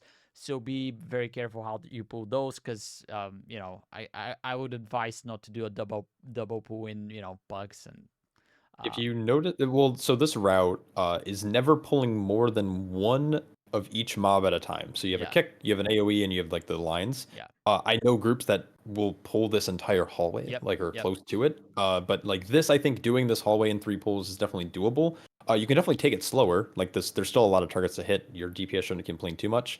Like you can split that pull 17 there into probably two, and you can maybe like rope in a little bit of that pull 18, like those little bees in the like lower left-hand corner down there. So you can split this up a little bit. But this wing, yeah, never try to like don't pull two purveyors, don't pull two of the like little bee wrangler guys, or don't pull the two of the honey harvesters. harvesters, Like yeah. try to not do that until you're in a coordinated group, of course. Like that's kind of my mindset whenever I look at these routes. And then the beelets are those small things that do a stacking. It says venom, but it's actually magic dispellable. It is a magic dispel, Yeah, yeah. but however, it stacks very quickly. So your It's tank could be in trouble. Just keep an eye out and be ready with the dispel when you're pulling these.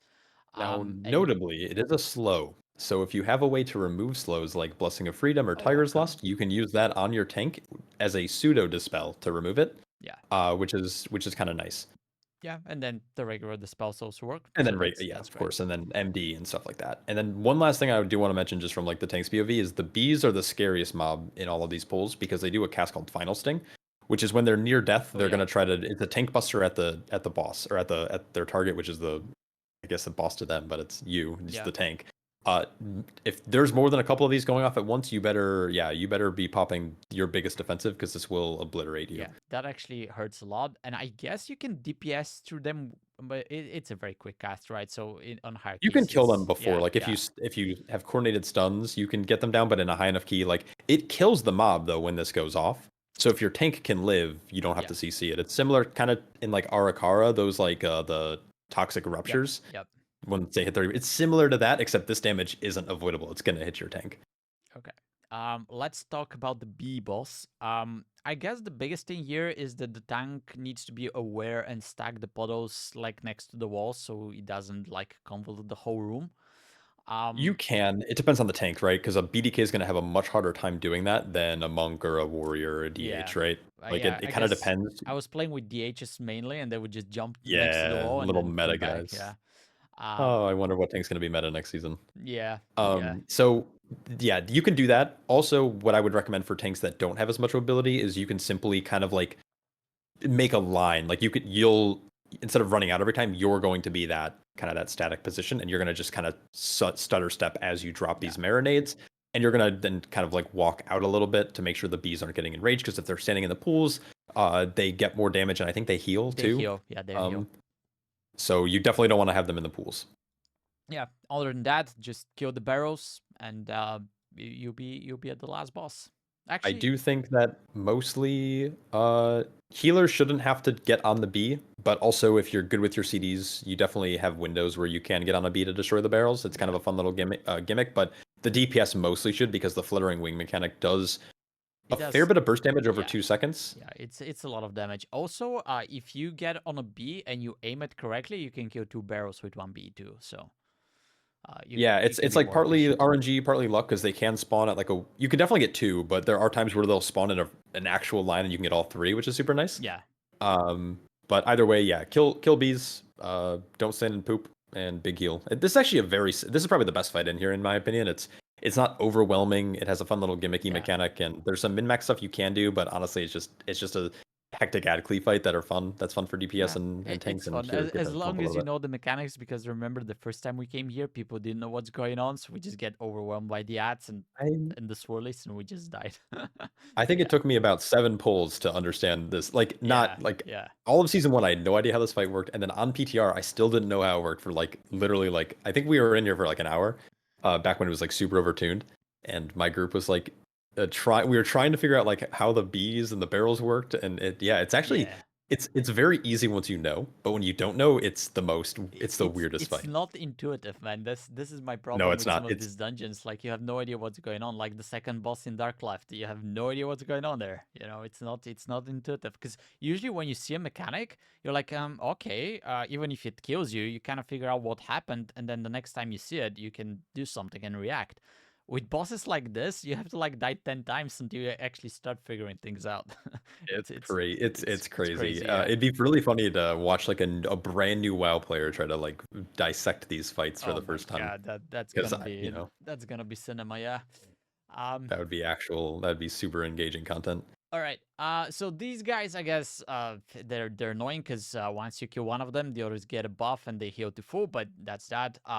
Let's talk about Goldie Baron Bottom. I did this fight with a tank who was like, you guys should never touch the barrels and the bombs. I'll do the bombs, and he did them, right?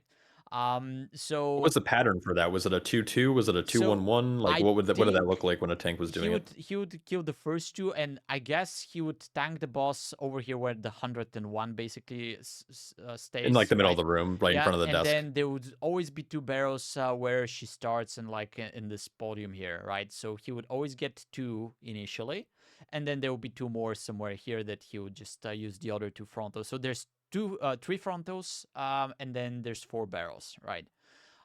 So he would use the first frontal to kill 2 barrels, usually, most of the time it was possible, and then he would get the 2 barrels with the next 2 frontals. So he did a 2-1-1. Yeah, all right. And everybody is just chilling on the side, because the players would get circles that they can use to kill the barrels as well. But I guess if the tank is good enough to manage this, I kind of like that strategy. That kind of vibe with me. Otherwise, it's too chaotic, because you don't want to kill all of the barrels at the same time. It's going to be too high of a stacking dot to heal through. But then, and there's also more waves going on, because, I'm interested to see what the people will do later in the season, because, I mean, this is really speaking from like a high-end level of play, but Stonevault, I was set that you would always do 2-2-2 in Stonevault. Like, I was set on that. Yeah. And later in the season, we saw 2-0-4, and then we saw 0-0-6. And it was really interesting to see how players would push the limit of, because like, okay, think about a world where you can kill all 4 perils, and then it's just a training dummy. Yeah. You clear the entire room, and then you're just hitting the ball. Like, I wonder if that's like ever going to be a thing. Yeah. Like, I'm just curious. I'm just like a thought that I had, but like 2 stacks actually hurt a lot currently. 2. I would be surprised, but again, you never know. And then I was thinking, then you can even leave all the barrels, and when she jumps into the middle, but then she just does even more damage. So that's gonna be insane. You definitely want to clear at least 3 of the large barrels before her Let It Hail phase, but even then, your healer would have to have a CD, because Let It Hail does a lot of damage. They've nerfed it significantly over the course of the PTR. Like, it got several nerfs. But the barrel overlapping with Let It Hail is scary, because it's a mixture of physical damage and magic damage when you have the barrel debuff. Because the barrel does fire, and I believe Let It Hail is physical, if I'm not mistaken. Maybe I'm wrong about that, but basically it's a lot of damage regardless. So you want to be using a defensive there, and then you also still need to be dodging waves. But I think 2-1-1 would make the most sense, and you just basically have the tank always clear. Yeah. The way that they spawn is they don't spawn in set locations, but they have like general quadrants that they'll spawn in. Yeah. Where the Areas. boss is positioned on the map, one will spawn there, kind of between her desk and her vault that's on the wall, and then 3 spawn across the room going from north to south. One will spawn in the middle, and then one on the upper end, one on the lower end. So what you can do is when you pull the boss, you pull it, like you said, back to kind of the center of the room, and then you can either clear towards her desk, or you can clear towards the south or the north end, and you can hit 2 barrels, but it's a knockback for the tank, so be kind of careful with that. And then on top of that, the waves will come out shortly after, so the boss is going to be moving around because she like chases after the tank, but the tank's trying to recover from the knockback. So DPS just like breathe and dodge waves first, and then get back on the boss. Because if you try to stay on the boss all the time, you're going to get hit by waves and you're going to die. There's a lot of things that can kill you on this fight.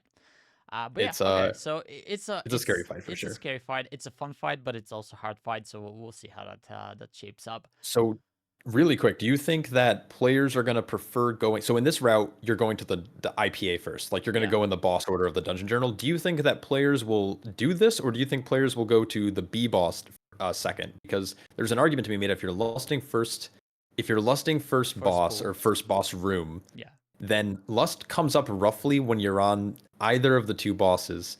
And some people want to burn down IPA because it's obviously a headache of the fight. Yeah. But also there's a lot more hectic ad cleave and damage numbers to be made out on the Benk Busby, who's the 3rd boss, but he's also, you can do him second if you really want to.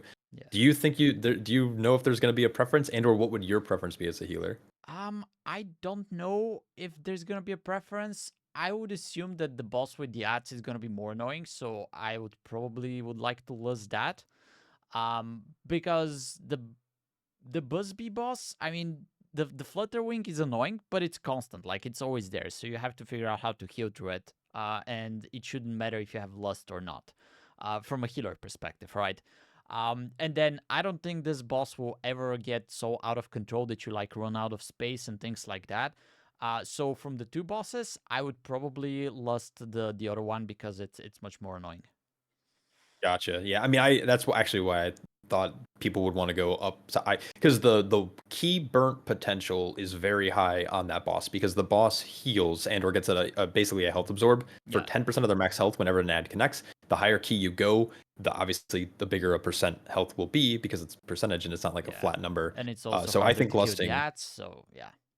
Yeah, it's just the only thing is like I feel like the healing at the north end of the dungeon here in IPA's area, the stills, I think is a lot higher from pull to pull. Like it's just from basically the start of the dungeon until you kill second boss, it's just the healers are clenched the whole time. Yeah. Where I feel like the south end of the dungeon, like there's like dispels, there's a little bit of tank damage and stuff, but I feel like the bottom half of the dungeon is so like chill.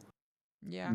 And it's not like this boss is easy to heal, but I think that the north boss is definitely harder to heal. Just because it's definitely more annoying, yeah. You have to move, like during the damage events, you're moving. Yeah. And then the 2 people that get the dots, right?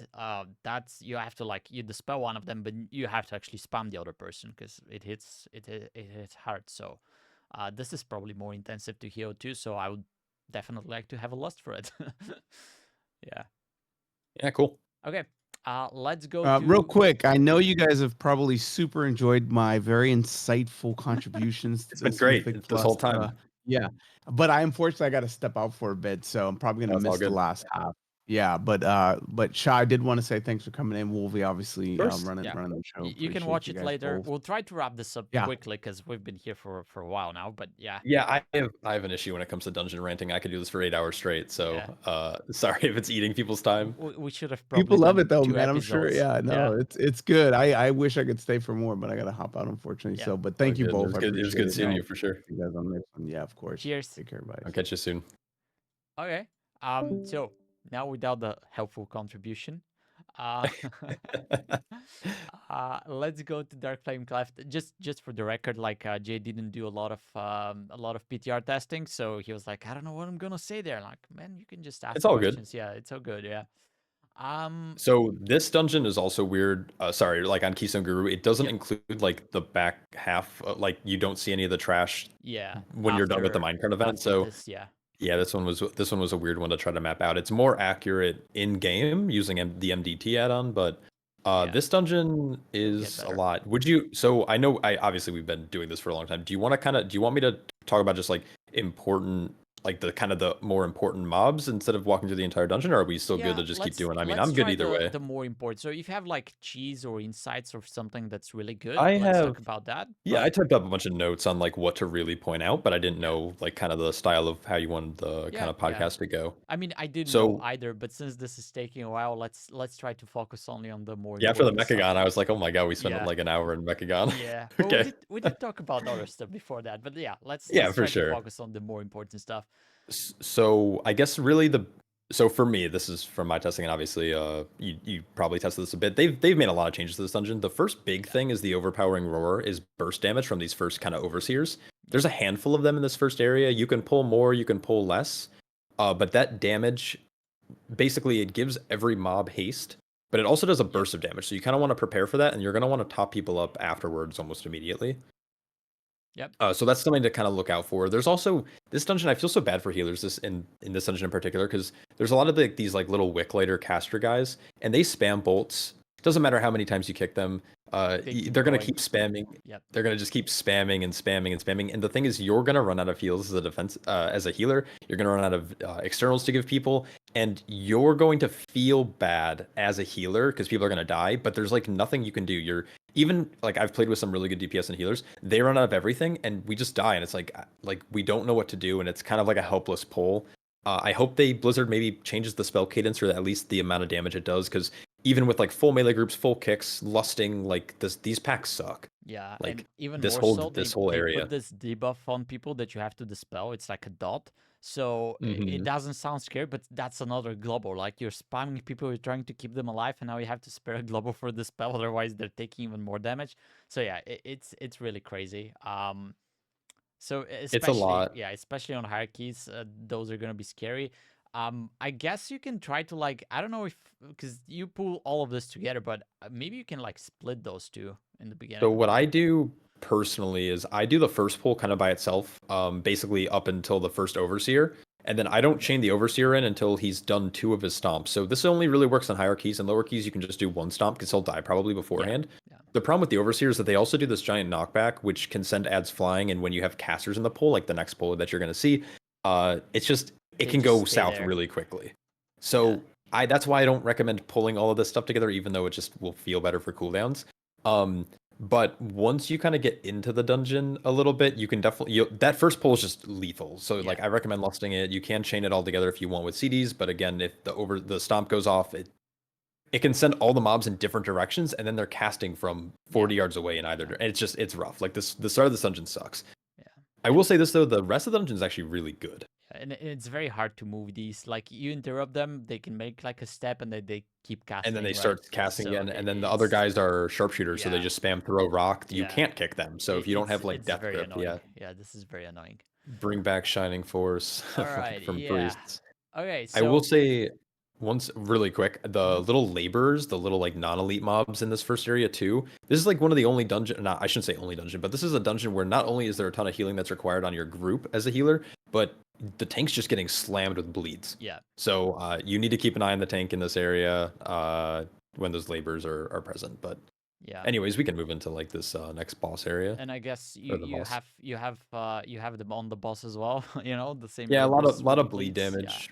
In this case, though, it's a little bit more spread out. And the strategy that most people have been using on PTR is you just stand near the rails. Yeah. When there's mobs on you, you have to just have a tank brain for a second, and you have to like pull. You have to pull the mobs that are fixing you to basically make sure they're on top of the rails. Yeah. And when the minecart goes by, they just die. So like you can remove them without having to DPS them down. Yeah. So Also, this is the biggest yeah. thing here, and also there's like this swirlies that fall from the ceiling. If there are mobs inside, obviously they're gonna hurt you, so you want to move out. But if there are small guys inside, they're also going to kill them. This is a fight where you play on the edge of any mechanic. So you play on the edge of the rails, you play on the edge of the swirls. Now the swirls only go off if the reckless charge goes off. And as of my last testing, you can still line of sight. So if you run behind a pillar when reckless charge is on you, it won't go off. So you Okay. avoid the group damage, but then you don't get swirls that kill ads. So it's kind of like a pick your poison. Nice. But again, if you have really high DPS that are just like cleaving down ads, the ads are gonna die from just like natty DPS damage. obviously just kill the minecart or it's a wipe. This is a very pass-fail fight, I feel like. Yeah. You either will kill it or you'll just get one shot by the minecart blowing up. Yeah, definitely. Okay, so this next area, I guess we can talk a little bit about about these guys actually. So the big guys, they do this AoE that's annoying. I think it's fire damage, right? Yeah, it's fire damage. So the quenching blast. The quenching blast. Big Yeah. fan. So you can actually line of sight that, right? Yes, I did a little video on this. It's very good. It's very good tech. Is it required in this first room right after the first boss? I don't think Here, so. There are probably, yeah. definitely Yeah. areas, But in here, the boss room, it's very spooky because these little flame elementals make you take more fire damage stacking, and they stack very, very, very fast. So if you get to like 10 stacks, you're gonna just die. So in the boss room, definitely line of sight. In the room previously, you definitely don't need to. The candles in the room are LOS, so that's what you can utilize to line of sight. You can also use the entrance of the room too, if you want to stand in like the hallway, if the tank's pulling it off to the side of the room. But yeah, use the candles, line of sight. Big tech until they fix it. They're not very visible in this picture, but there's like candles around the room, so there's this big pillars, and you can use them to line of sight as well. Yeah. Once you're in this dungeon, it's very easy to notice. Plus, it's the boss mechanic on the next fight. I don't so know if it's easy to notice, man, because like as I said, the first time I fought this boss, nobody knew about the candles. So he did this thing, the whole room was covered in stuff, and we didn't know how to dodge it, and we died. Right. So yeah, it sucks that there's nothing like a dungeon journal or anything in game that yeah, that but can like read. even as I said, like nobody reads the journal. Like even I don't know if it's Yeah, I know. Yeah, it is clear what you have to do if you read it. But like as I said, I go in, I see a mechanic, and then I know even if I die, I know what to do. I came in here, I died a few times, I still have no idea what's going on, right? So it's this is definitely not very intuitive. Yeah. It was cool to progress. Like so I got the chance on PTR to actually go in here with like a full guild group, and it was very fun. Because we wiped to not lighting any of the candles, and then you see the whole room turn black, and you all get one shot. Yeah. And you're just like, what just happened? And then you kind of like you're like, oh, okay, so you have to light up the candles. And then all of a sudden we lit one candle, and then we still wiped, and we're like, what the heck is going on? You need to lit more. Yeah. It's very cool. I love this fight. I think this is one of the best dungeon fights I think they've ever designed in recent years. But I also think it's the most raid-esque version of a fight in a dungeon. And so if you don't know what's going on and you don't execute it well, it's just going to be a harder fight, or you're going to wipe to it because it's hard.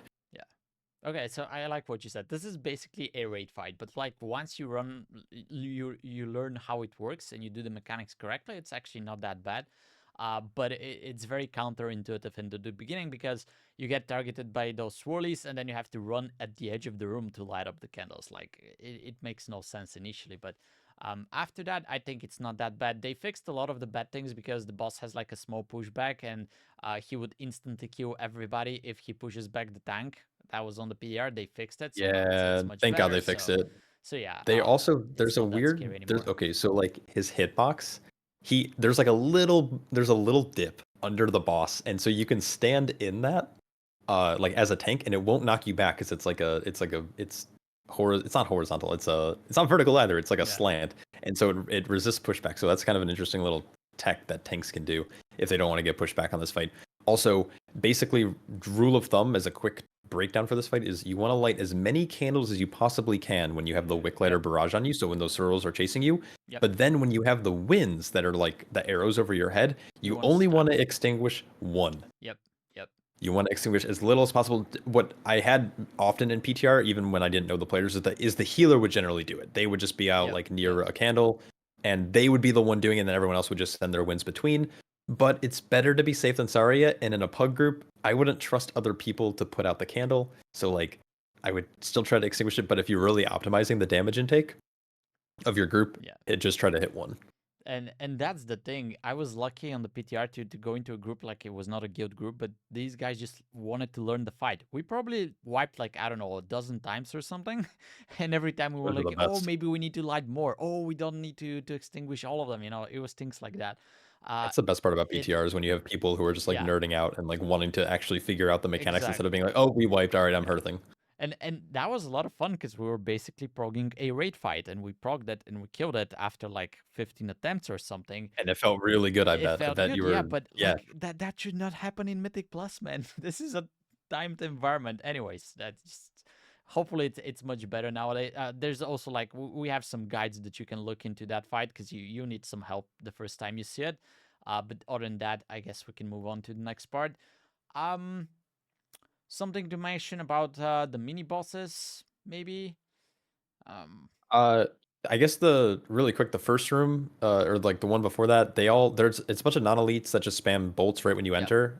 Don't tag the big candle guy, because if you tag him first before the guys they kill him automatically. It's like a little Yeah. RP thing. Yeah. But if you tag him, they don't kill him, and so then you have to kill him yourself, and he doesn't give percent.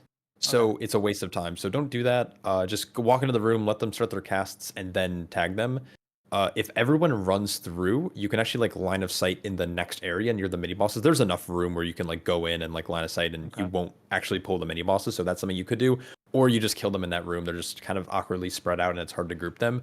Even if you have like Ring of Peace and Death Grip, it's just they don't.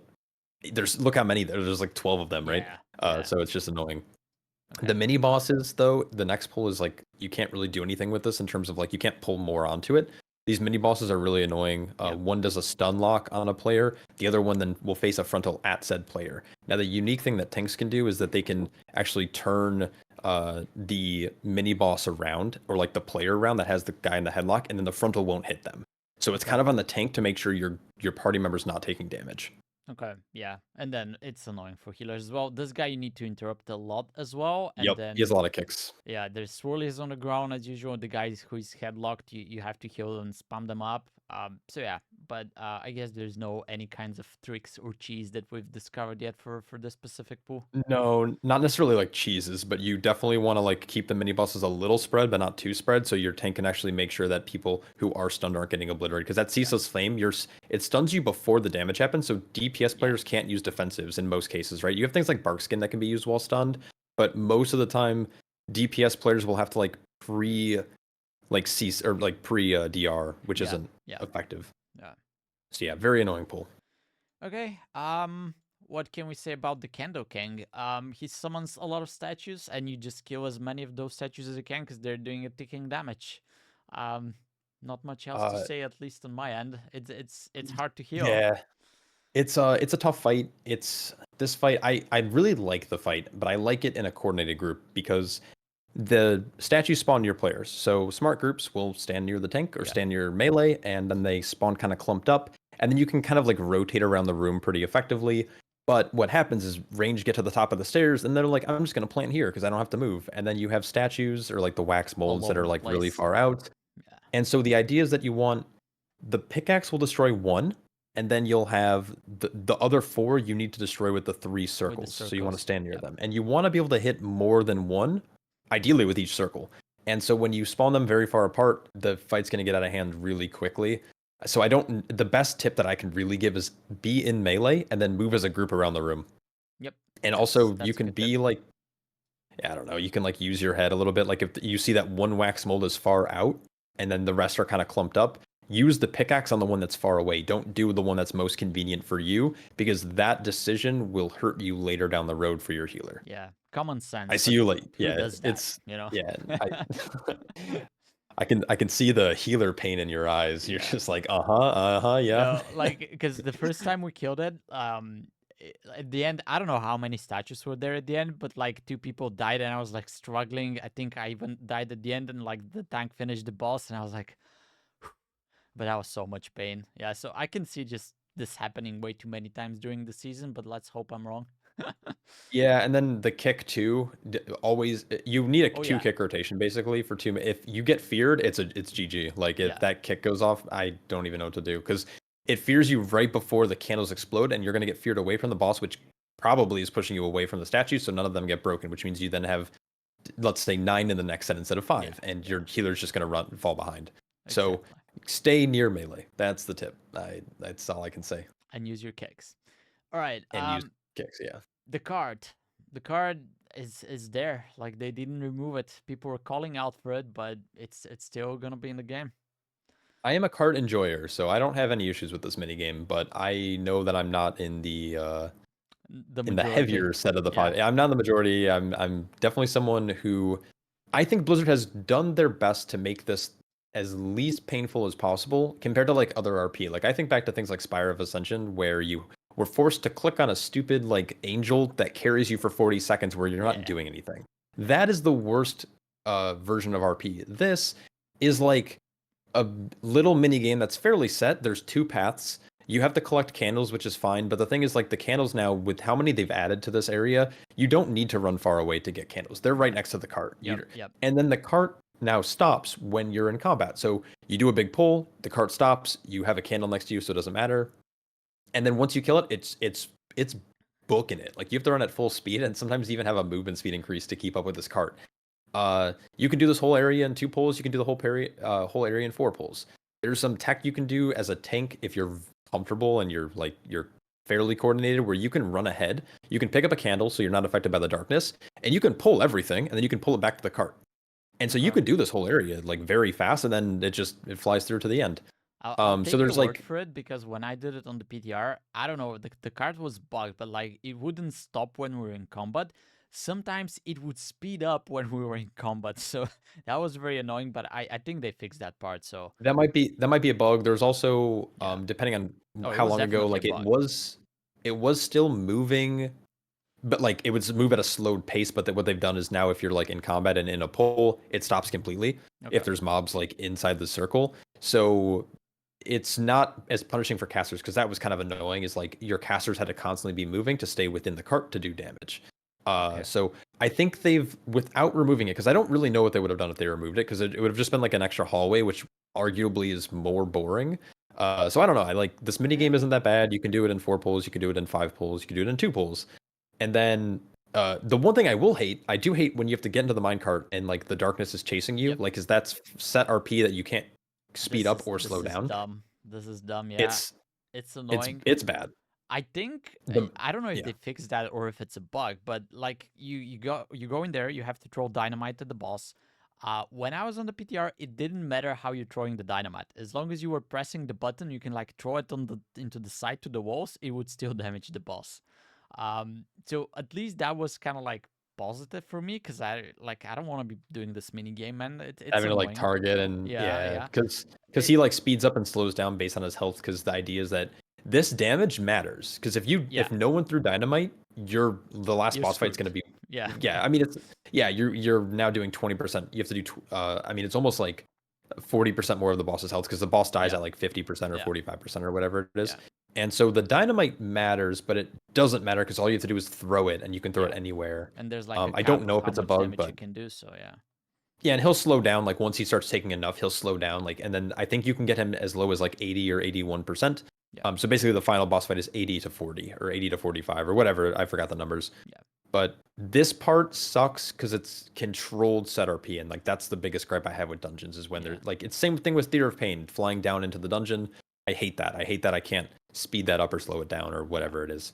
Same with Spires of Ascension back in the day, but and I would say like the first time you did this dynamite, it's okay, it's different, it's cool, okay, but we'll have to do this like 50 or 100 times this season, man. It's just too much. I'm on board with this like hate of like this minecart part where you're like throwing the dynamite, but I think the minecart going through like the trash area when you're like, I don't think that's a problem. That I don't. Is it the best thing ever? No. But you know, they could have at least removed that part.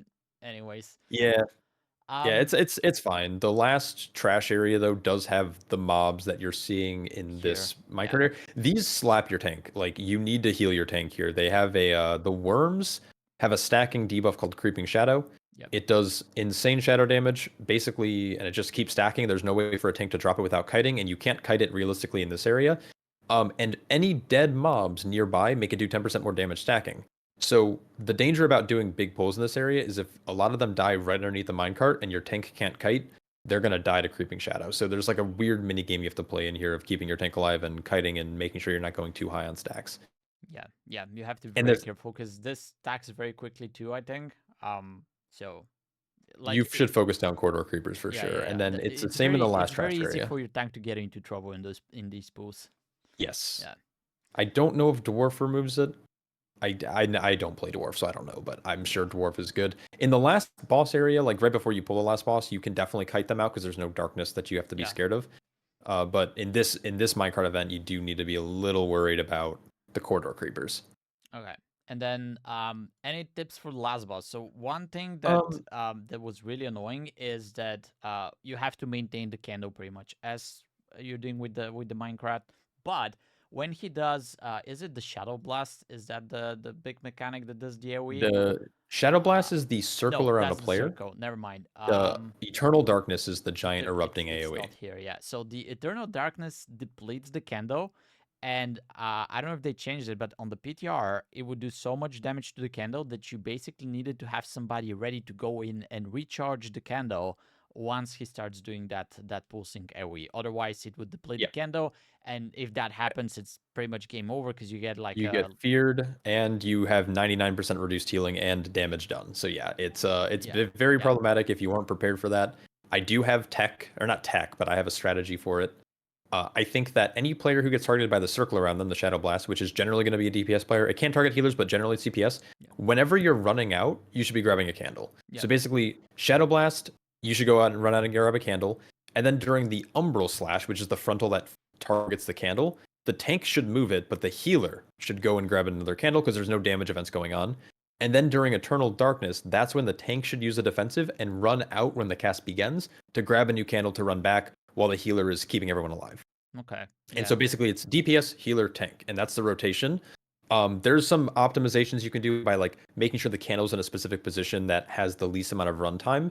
The way that they spawn on like there's two of them on either side of the boss, but they spawn kind of behind the boss when you pull him. So you want to move the candle forward, but you don't need to do that until the first Umbral Slash, which is that frontal. Yeah. And so what I do as a tank is whenever I move the candle, which is on the frontal, I always move it directly behind the boss. So we basically flop sides every single time. Okay. And so that's kind of the tech that I have. It's not like anything secret. It's just like, I think that's the most optimal way for your group to make sure the candle is lit. Yeah. They've made some changes in recent weeks that the candle depletes less fast. It can't go below a certain point. So there's always a little sliver of room. Like they've made good changes, but it's generally an interesting fight. This boss is going to take a little bit of learning and optimizing until we know exactly how to kill it most efficiently. But oh, for sure. Yeah. All right, let's jump to Floodgate. Where's the entrance here? There we go. Oh man, this is doing some weird stuff. Okay. This is a weird route. This is doing some of the potential skips. Like, because usually people would go here into the first area with the first stockpile that you need to light up.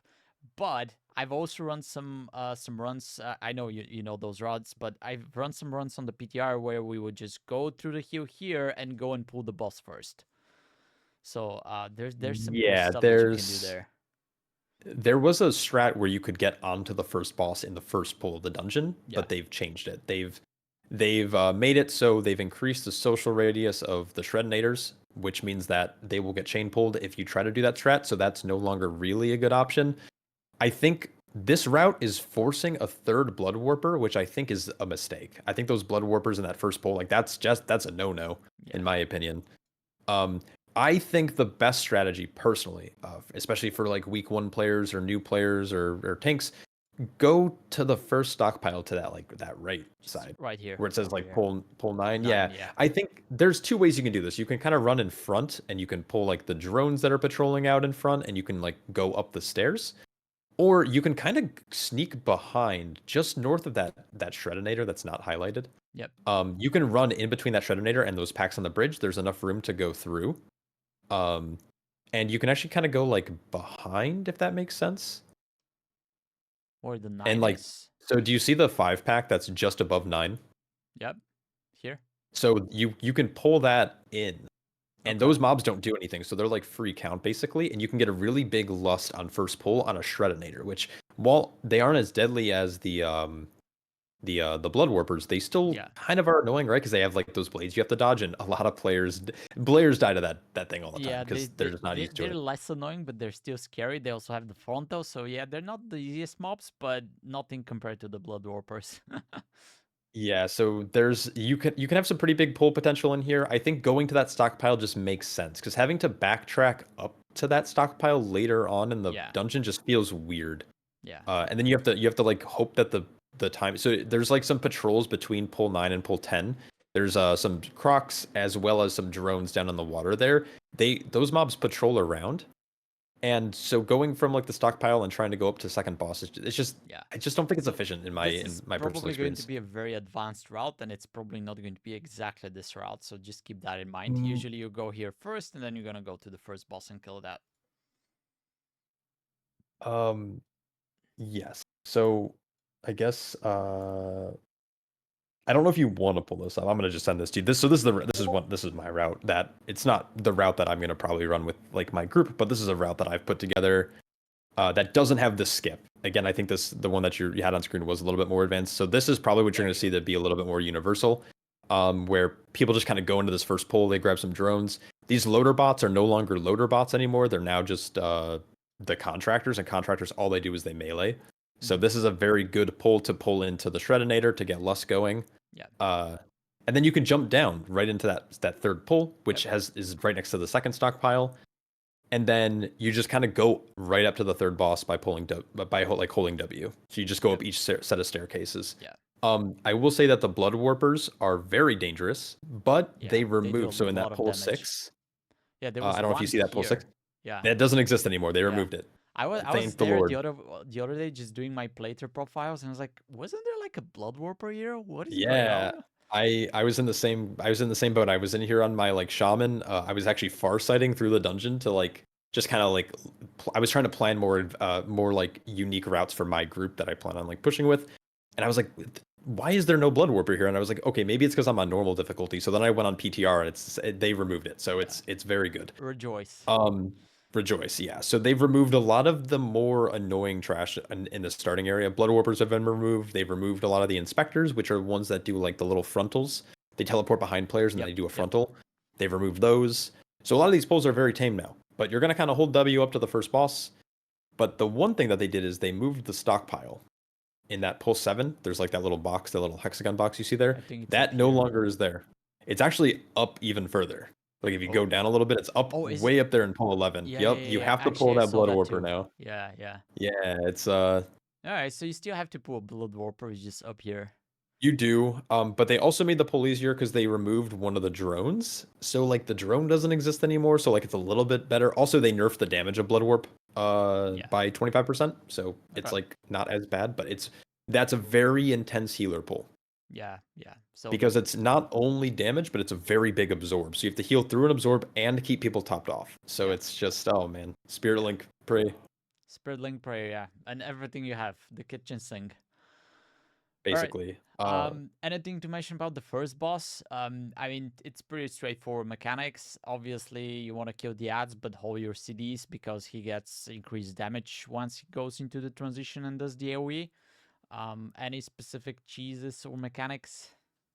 Nothing too crazy. Focus ads. I don't even think it's worth holding damage for burns. Like, yeah, if you can optimize it, sure. But if the ads don't die in a minute, basically when you pull or whenever new ads spawn, you have a minute. And if you can't kill all of the ads in a minute, he gains Kilo Barrier, which is a ramping AoE damage over time effect that will kill you. It's an enrage. If you don't kill the ads, you're gonna be like, why did my healer not heal me? It's because your damage sucks. So this is like a healer fight, but it's not.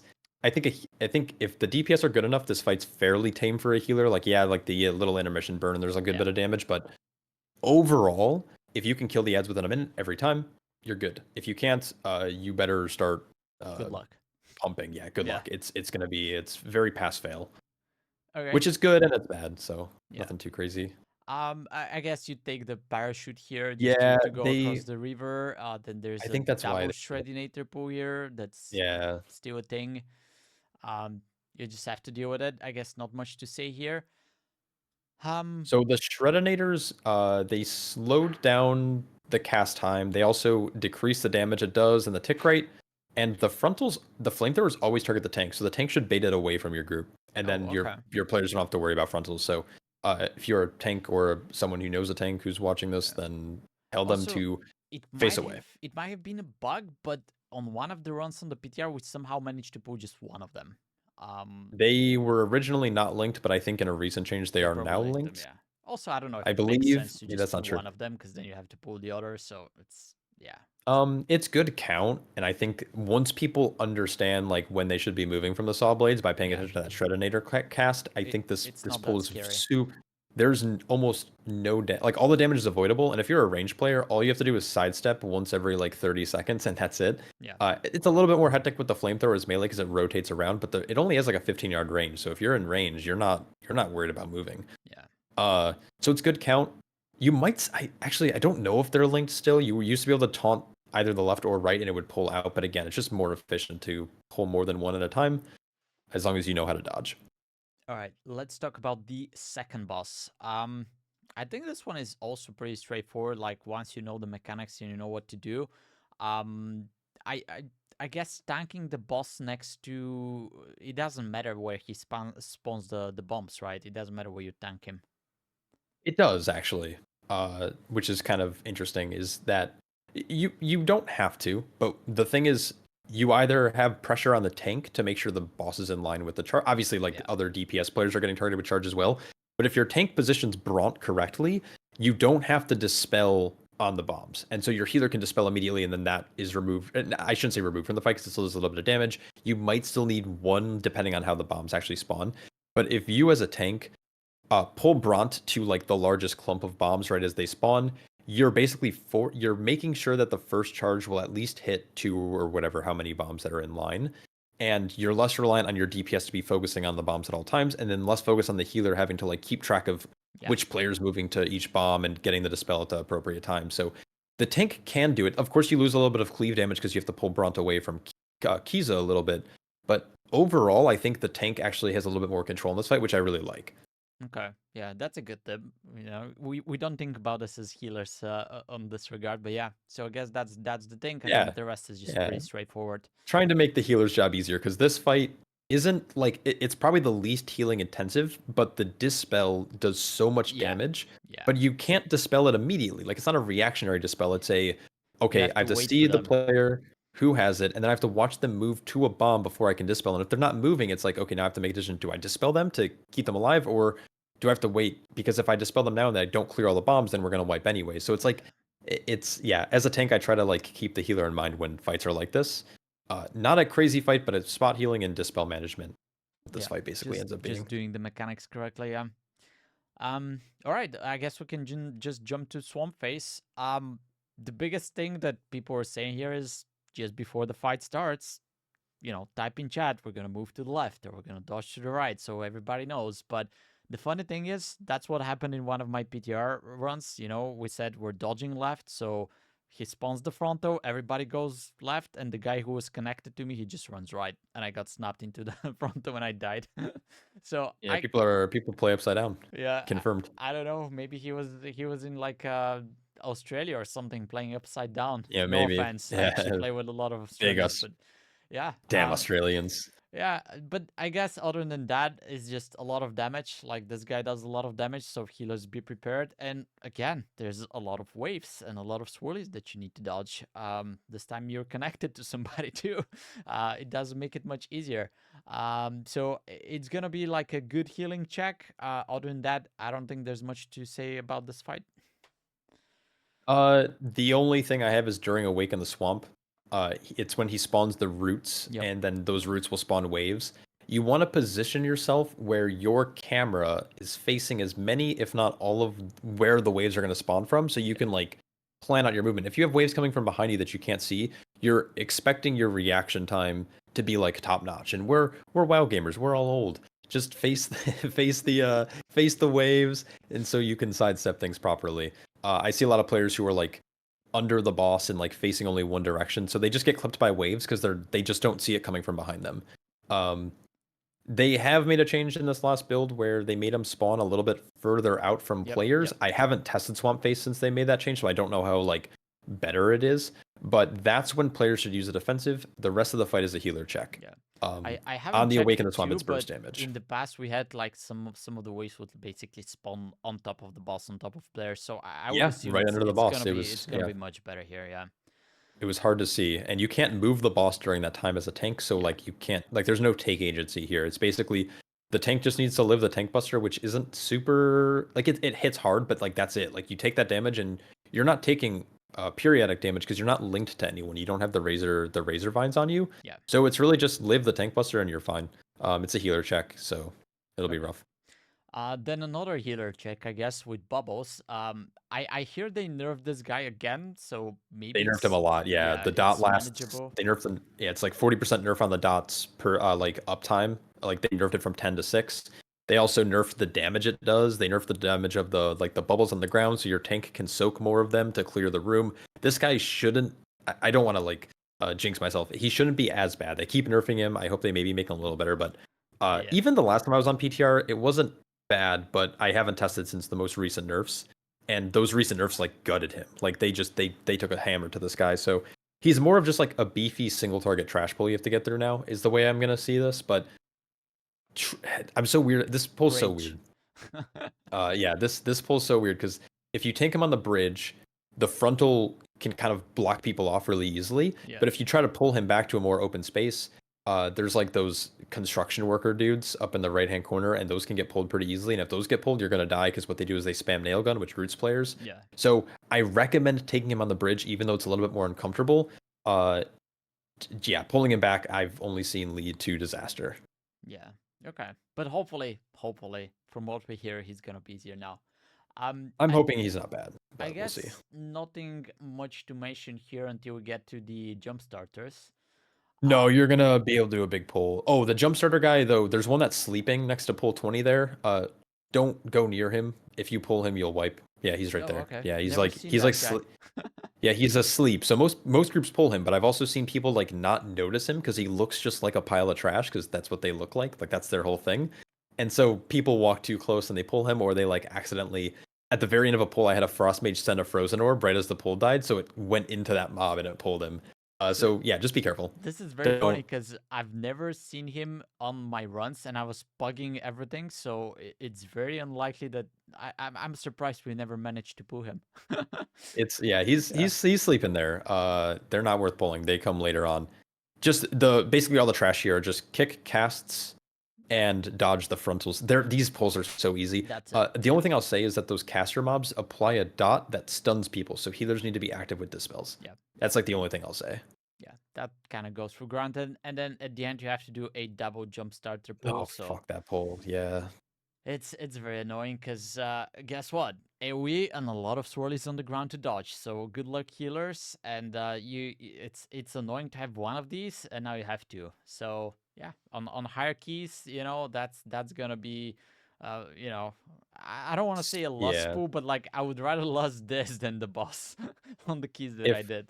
Yeah, this is a ping the left one or ping whichever one you want to kill, and everyone should hard focus it down and use their cooldowns. The thing is, on the boss, like there's a lot of movement and like there's a lot of weird stuff at the start of the next boss, Giesel Gigazap, where like you're not going to be able to make great use of your offensive CDs as a DPS, so just use them on the trash before, and then you'll be able to do big damage after the turbocharge on Giesel. So you'll have time. Like just kill the trash pack, because if you can't kill the trash pack, you're not killing Giesel Gigazap. So yeah.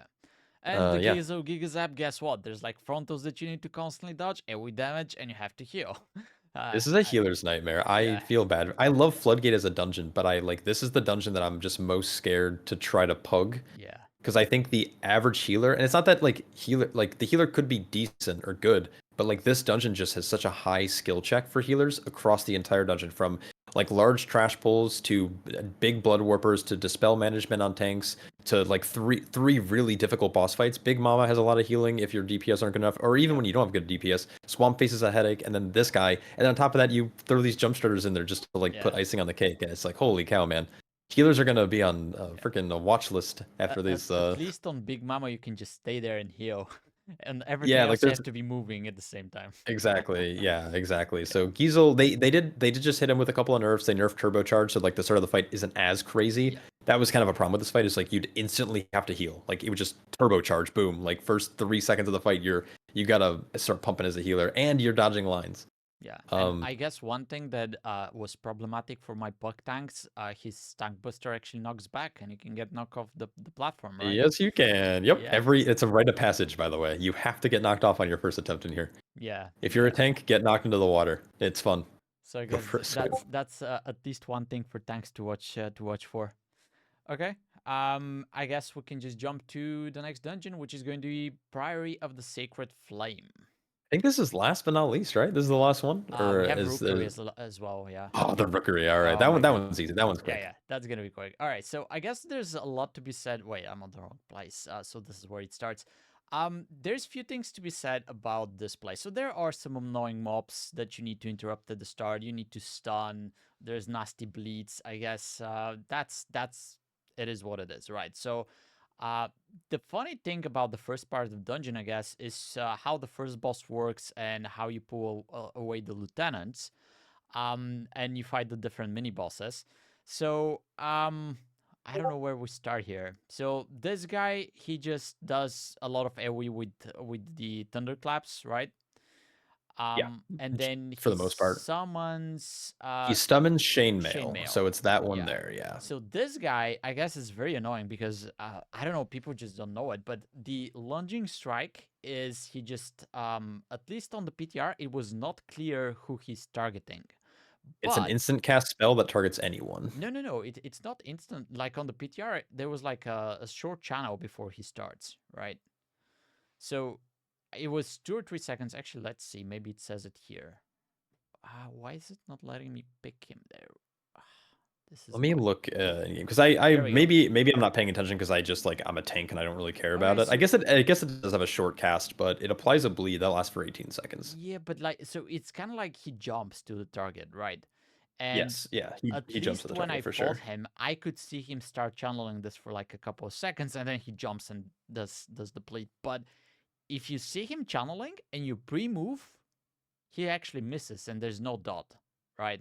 So as a caster, like when I see him just starting doing the lunging strike, I would start moving immediately, and I would never get it. But then, as you can see, Interesting. Okay, this is 18-second dot, and it hits hard, right? It's it's it's very very brutal. annoying. Yeah, Yeah. And also, if he jumps on somebody and you're near somebody else, the bleed is actually applied to everybody. So you can get multiple targets bleeding, or you can get none. And the difference is Earth to Heaven, right? So unless they change it, if you see him casting, just start pre-moving to the side, and you're gonna make everybody happy, and you'll probably live, which is not guaranteed on the other the so other I was kind of scenario. curious, so I pulled up some footage, and I maybe it's because of I was using like default, but the lunging strike cast, it's it's a decent cast time. It's like 2.4 seconds, but what's happening is that he's not changing targets, so it's not showing that he's Yeah, targeting someone exactly. else. Yeah. So it's only targeting, it's targeting me, but then he leaps on the So DK that I had in this run. basically, So you don't know who he's just targeting, but if everybody just starts start moving. yeah, yeah. So that's my biggest tip here, because that's very annoying to heal through. Yeah, it's rough. I didn't know you could dodge it mostly because I'm just standing in melee and Oh it's yeah, leaving on everyone else. But he hit me a few times, and the only thing I was thinking about is, oh, can I dodge this? So I tried. yeah, Yeah. he definitely cleaves, which is annoying. But it's better to have this guy. It's better to take care of him now because Oh yeah. essentially how the first boss works is it's a build a boss, right? So if you don't kill Suleiman, which is the first mini boss, then you don't pull Chainmail away, which means You it's fight on the him boss before. fight, and that bleed on the boss fight is way worse Yeah. than just dealing with it by itself, right? So I think the rule of thumb is always pull this guy so you can get rid of Chainmail, right? Yeah. Oh, for sure. Okay. Then I'll just mention the light spawns here. When they die, they do this big explosion, which obviously you're going to move away from, right? But then that thing also heals the mobs that are inside. I don't know if tanks are aware of Yes. this. So Yes. You gotta move them out quick. you have to move the mobs out, and it's a big circle, so that's annoying. High Priest Amia, or whatever name is. This mini boss has a reflective shield that you need to burst through because it's absorb, but it also reflects damage back. So here it's basically if your DPS are monkeys, they're going to die. Oh, it's the best. I've seen some crazy damage reflections. Yeah, like if you pop a big cooldown, like your healer is going to heal you, but if you're doing a lot of damage, they're probably not going to be able to keep up. I'll say just that much. Yeah, I don't know. I've seen what I've mostly seen is I've been playing with a lot of sustained DPS, so it didn't really matter. But don't if you're gonna pop CDs, I would wait till after the shield's over to try to burn through like effective health, right? Because that absorb shield isn't effective damage for the most part. Because yeah, you have to burn through it, but it's gonna reflect it. So you get through it with your fillers, and then you burst her actual health down when she doesn't have the shield active. Exactly. That should be the strategy. So when you kill her, she pulls Dual Mal, whatever her name is. So this is the caster. He basically has a couple of things that you need to interrupt. One of them is a must interrupt. And then he does a lot of swirlies on the ground. I think this is the easiest of the three, right? I would say by himself, he's probably the easiest, but when you have him in the boss fight, it's difficult because that Ember Storm happens during the boss fight instead, right? Yeah. And so you're dodging swirls, but if you get pounced on, which stuns you, or I guess it like roots DPS, you're gonna get hit by the swirls, which you'll die to. Cinder Blast stunning the tank will also, if you don't have like a good kick order, you're gonna probably wipe. So basically, the reason you have to interrupt the boss, so that makes it harder. Yeah, so that's like kind of a big reason why this route in particular is going to the south end of the dungeon.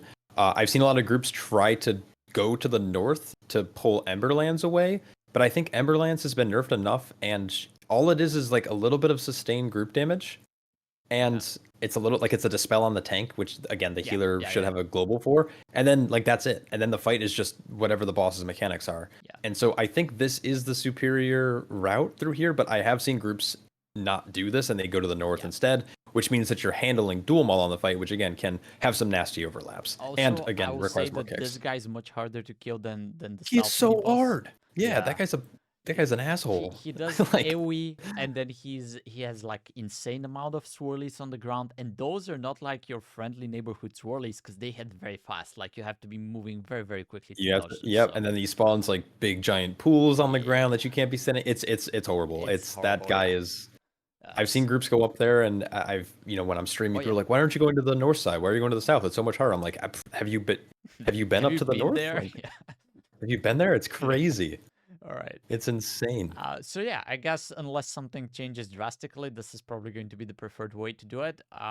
This guy, he does a little bit of AoE, the spell, then you're done. You have to interrupt the tank. Then Please dispel the tank. The tank dispel is very important. It makes the tank take 25% more damage, and the tank bleed is very nasty already. I've played with a few healers who don't dispel the tank, and I don't know why. I don't know if it's maybe because it's like PTR and they don't have like regular UI, and maybe they can't tell that I need a dispel. But if you don't dispel your tank, they will die. Yeah. All right. If you dispel them, they won't die. The only thing I wanted to mention was at the very south end of the dungeon, and this is true when you go into the cathedral, the neophytes, those guys destroy tanks. Their auto attacks hit so hard. When you do this pull, DPS should blow them up, but tanks, you need to respect them. Use shield wall, use dampen harm, use meta. Like don't assume that just because they're non-elites that they're not going to kill you. Yeah, they're also CCable, so you can they are some of that stuff there as well. So yeah, definitely. All right. I think let's go into the cathedral. Not much to say here. I mean, these mobs are annoying. Templars you can purge because when they pop their wings, for example, move out the consecration. These guys do a lot of AoE with the divine toe, or it's called sacred toe. So be prepared for that. Don't pull too many of these, I guess. But you have to just deal through this whole area in order to pull the second boss. Anything you want to note for this trash? Don't pull this area aggressively. This is an area that the sacred, like a lot of the big group damage is instant through that sacred toll damage, like what we just mentioned. And if you pull more than like 2 of the Templars or whatever at a time, you're gonna die to the burst damage. You can kind of pick and choose which side you pull to. So when you kill like pack 15, for example, like to the south side, once that pack's dead, the next pack's going to come down the stairs a few seconds later. You can also go up to that pack and meet it there, so you don't have to fight it in the room if you don't want to give your like group room to kite. But basically, do 1 pack at a time in this area because the group damage is just super high, and there's nothing you could do about it. You can't CC them, you can't stun them. Like the damage is instant. It's just not. Out. Yeah, it's annoying. And there's plenty of interrupts as well because you have conjurers, you have priests. So yeah. Especially on those later pulls. Greater heal is the big thing you need to look out for because the greater heal hits them for like I think on a 12 it was like healing them for like 70% of their health, so you basically had to restart the mob. It's always 50%. Is it always 50? Yeah. I'm not It's 100% sure, but I think it's 50%. it's It's that not too sounds that sounds right because I remember like one of the guys who was casting Sacred Toll was about to die, and then all of a sudden he was back at 60. I was like, oh my Yeah. god, okay. I think it's 50% heal, so it's even worse on higher keys because it's more health. Yeah. It's not good. This whole like area kind of sucks to pull because 4 targets isn't fun for a lot of DPS. Yeah. But can you afford can't more. really pull bigger because some of the mobs can't be CC'd. Some can, but then like if you are gonna CC it out of the pool, like it's difficult to like rope into a different pool. Like it's this whole area sucks. Okay. Anything to mention for this boss? Because this actually felt like a raid boss to me. A lot of groups actually ended the runs here on Priory on Yeah, PTR because it's it was just hard very to difficult to kill. get past this. Yeah.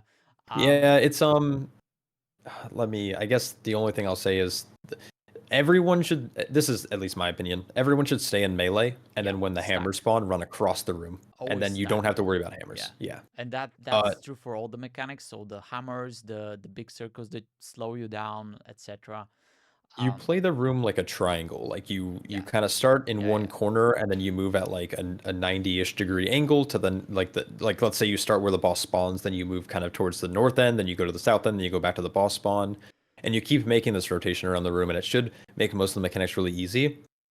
The hard part about this fight is the sacrificial pyre that comes out, where you have to soak. Now there isn't really a lot of tank damage on this fight. Like he does get increased auto attack damage when he does get the vindictive wrath. Yep. But the thing is like it's never like dangerous for a tank because it's just auto attack damage basically. So what you do is you just soak. You have the tank soak 2 immediately, and then you can have an assigned DPS or the healer just soak the last one when when the group's healthy, when the healer is comfortable.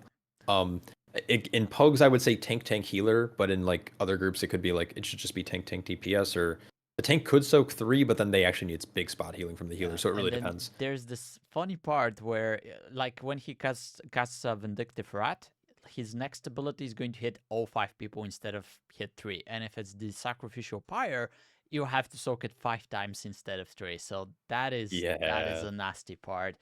Because even if the tank soaks 2 there, there's still 3 left. So if they soak really quick, so the pyre lasts longer than the debuff. So what I was doing was as a tank, I was soaking the first 2 on the time that it was 5, and then it would be like healer, then DPS, and then you let it chill for a second. The tank's debuff falls off, and then they can soak. And you can even do this. You can even go further than this. You can go tank healer.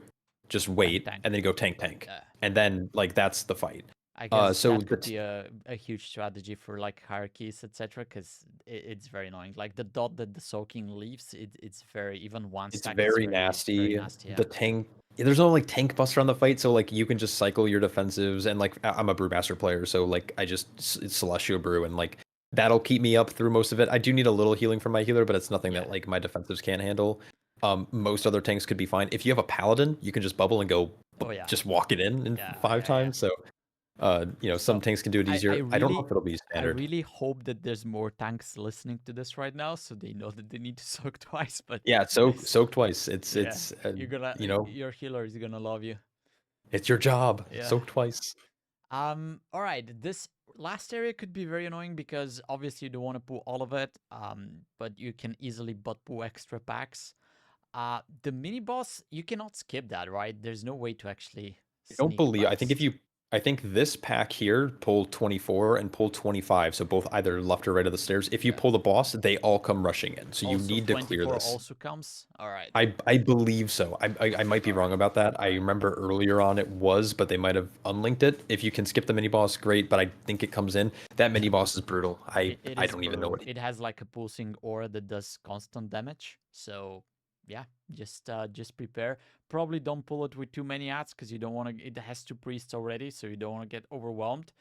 And this 25 that definitely pulls once you pull the balls. If you haven't killed this, they're gonna come up, and I guess this one is also there. So yeah. If the mini boss can be skipped, and I'm incorrect about it not pulling into boss, you're definitely gonna want to skip it. That mini boss is in a 12. I was playing with Automatic Jack, I believe, and like he's a fairly renowned healer in the North American region, and like he was like it was not a safe pull. I did not feel safe even with like playing with him, it was just like this is not a. And the thing is, the tank buster in that pull also slaps. Like the tank has to be playing really well. The DPS has to be nuking down that mob. The healer has to be keeping everyone alive. It's not a fun pull. If you could skip it, skip it. I really hope that it doesn't pull in a boss. Yeah, we'll figure it out. But in PUGs, probably you're not gonna be skipping it that much anyway. So be prepared for a lot of pain and a lot of healing. And then the last boss. Now, I guess the last boss, you're gonna learn the mechanics. Like when they cast Blinding Light, you have to turn around, otherwise you get disoriented. There's like this beam that chases you, and you have to kite it towards the edge, so because it leaves puddles behind. You know, you're gonna learn all of those things. There's interrupts. The most annoying part though is like when she gets to 50%, she jumps back up back here. She has like an absorb shield that you need to burst through. It does pulsing AoE damage. Even that is fine. But there's gonna be little ads, and I guess those are the same ads that you say that they smack the tank, right? These ads are gonna run up the stairs, and they melee very hard. And we had a lot of problems with the tanks on the PTR just getting aggro on them and, you know, grouping them together. And if they start meleeing your DPS, they're just gonna die. It's that annoying. So these mobs do not have a threat table. They fixate. I So tanks can't get aggro on them. I can swear at some point the tank would manage to gather them up, but maybe that's just me. But I believe they could, maybe, again, I might be wrong about this. They might fixate. Some might fixate the tank, but they do fixate random players. There's no way to get threat on them. Yeah. They bleed out over time. So the idea is that you want to CC them as they're coming up, and they will stop coming into the arena once you actually break the shield and kick it. Yep. So you want to break the shield and kick it as quick as possible. And then ideally you want to make sure you're CCing and then running away from like the boss, like towards that. I guess like here. the outlook, going out and looking at like Belthadar or whatever the crystal's called. Yep. You want to run. Like don't worry about hitting the boss. Yeah. Like let the tank just sit up there and like get the kick. But they're losing 4% every second. So by the time they run up, they're already at like, I don't know, 75%ish. Like they lose like a quarter of their health by the time they get up here.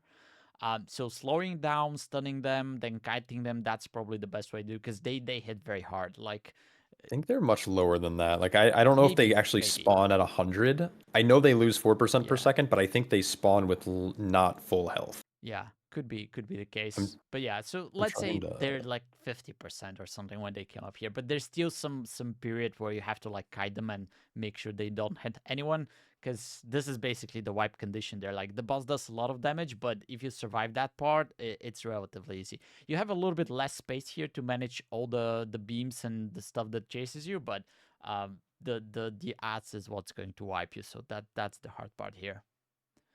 Yep, just keep that, like things like Ring of Peace are really good. You can like Ursul's Vortex, and those CCs by themselves should like keep mobs away. You can obviously root them with like Earth Grab Totem and stuff. Yeah. Those types of CCs are really powerful in this dungeon. But if you live the transition into phase 2, it's generally pretty easy. The only thing is the look away. If you get hit by blinding light, if you get blinded and you have the purifying beam on you, you're dead. So obviously don't let that happen. Yeah. So it always overlaps. With the beam? I haven't looked at it yet, but I'm pretty sure we're gonna have like a weak or soon that's gonna be yelling, "Turn around!" You know. So. Oh, I already have one. I already made one for myself. Yeah. Oh yeah. Yeah. It's very easy. You could just like make a tracker that tracks that spell, blinding light. Yeah. And then you have a text weak or like an air horn or whatever that just says like turn around. And I'm pretty sure they're gonna embed it into DBM and big wigs and things like that. So yeah. I think it's funny. Like I know it's not the most intuitive thing, because like it's not like there's this crazy animation to it, but it's called Blinding Light, which is just like the most straightforward name. Like if you look at it, it's gonna blind you. So yeah, look away on that. It's very funny. The first time any player goes in here on PTR, even if I'm playing with people in Discord, they're getting blind. This is such a funny mechanic to me. It's something that we're not used to. Like we're not expecting it. So I guess we haven't seen a mechanic like this since like Kata. Yeah. This is like some old school WoW stuff. I didn't play in Kata, man, so that's the first time I see it. Yeah. All right. It's good stuff. Last but not least, Rookery. So, I guess really good dungeon. Yeah. By the way, I mean, I love this dungeon. I don't know, like it was so cranked up in difficulty in the beginning that I was like, oh my god, this is gonna be the worst dungeon. But they reduced the difficulty a lot, so I think I'm gonna like it now. But in the beginning, we did a tier list with the dungeons, and that was like my bottom dungeon just above Darkflame Cleft. The difficulty of this dungeon early on PTR was that they left in way too many of the Thunderers, and you can see them in this first pack. They're the casters, right? And they would spam bolts. They've made them much easier. So like this first pull looks pretty big, but there's only 2 casters in this pull. Yeah. So you're probably gonna lust. You do want to be careful of the mini boss. He has a frontal that isn't very well telegraphed, at least up to this point on the PTR. But if you're standing out in range, like it shoots out like orbs. Like it's not like an immediate hit. So if you're in range, you're not gonna really care. It's really the melee who have to pay attention to it. And then he does do a shield that it immunes damage that's coming from in front of him. So you do want to try to play near melee so you can position properly. But yeah, this pull is going to be like really big with Lust generally in most keys. Most groups are probably going to do this with Lust because it's a 30-minute timer. So you only have 3 lusts and it's pretty tight. Yeah. So you probably want to lust like right on this pull, and you're going to get 2 more lusts on either bosses or trash pulls later on in the dungeon. And I also say the fronto is those 3 orbs. He shoots them out, but then they come back in, so they can hit you all the way back in. So be careful even if you dodge them at the beginning. They can come back. Yeah. It's not like they change direction, so if you were standing in between 2 of the orbs, just don't move, like don't strafe left and right, like just be fine. Yeah, let it come back by you. So this dungeon, okay, so this map's weird. You're coming in from the south end. So on this map, it looks like you're coming in from where that door is. That is not true. Yeah. Yeah, it's like it's flipped. The map itself just flipped 90 degrees. So the door is, but it's weird.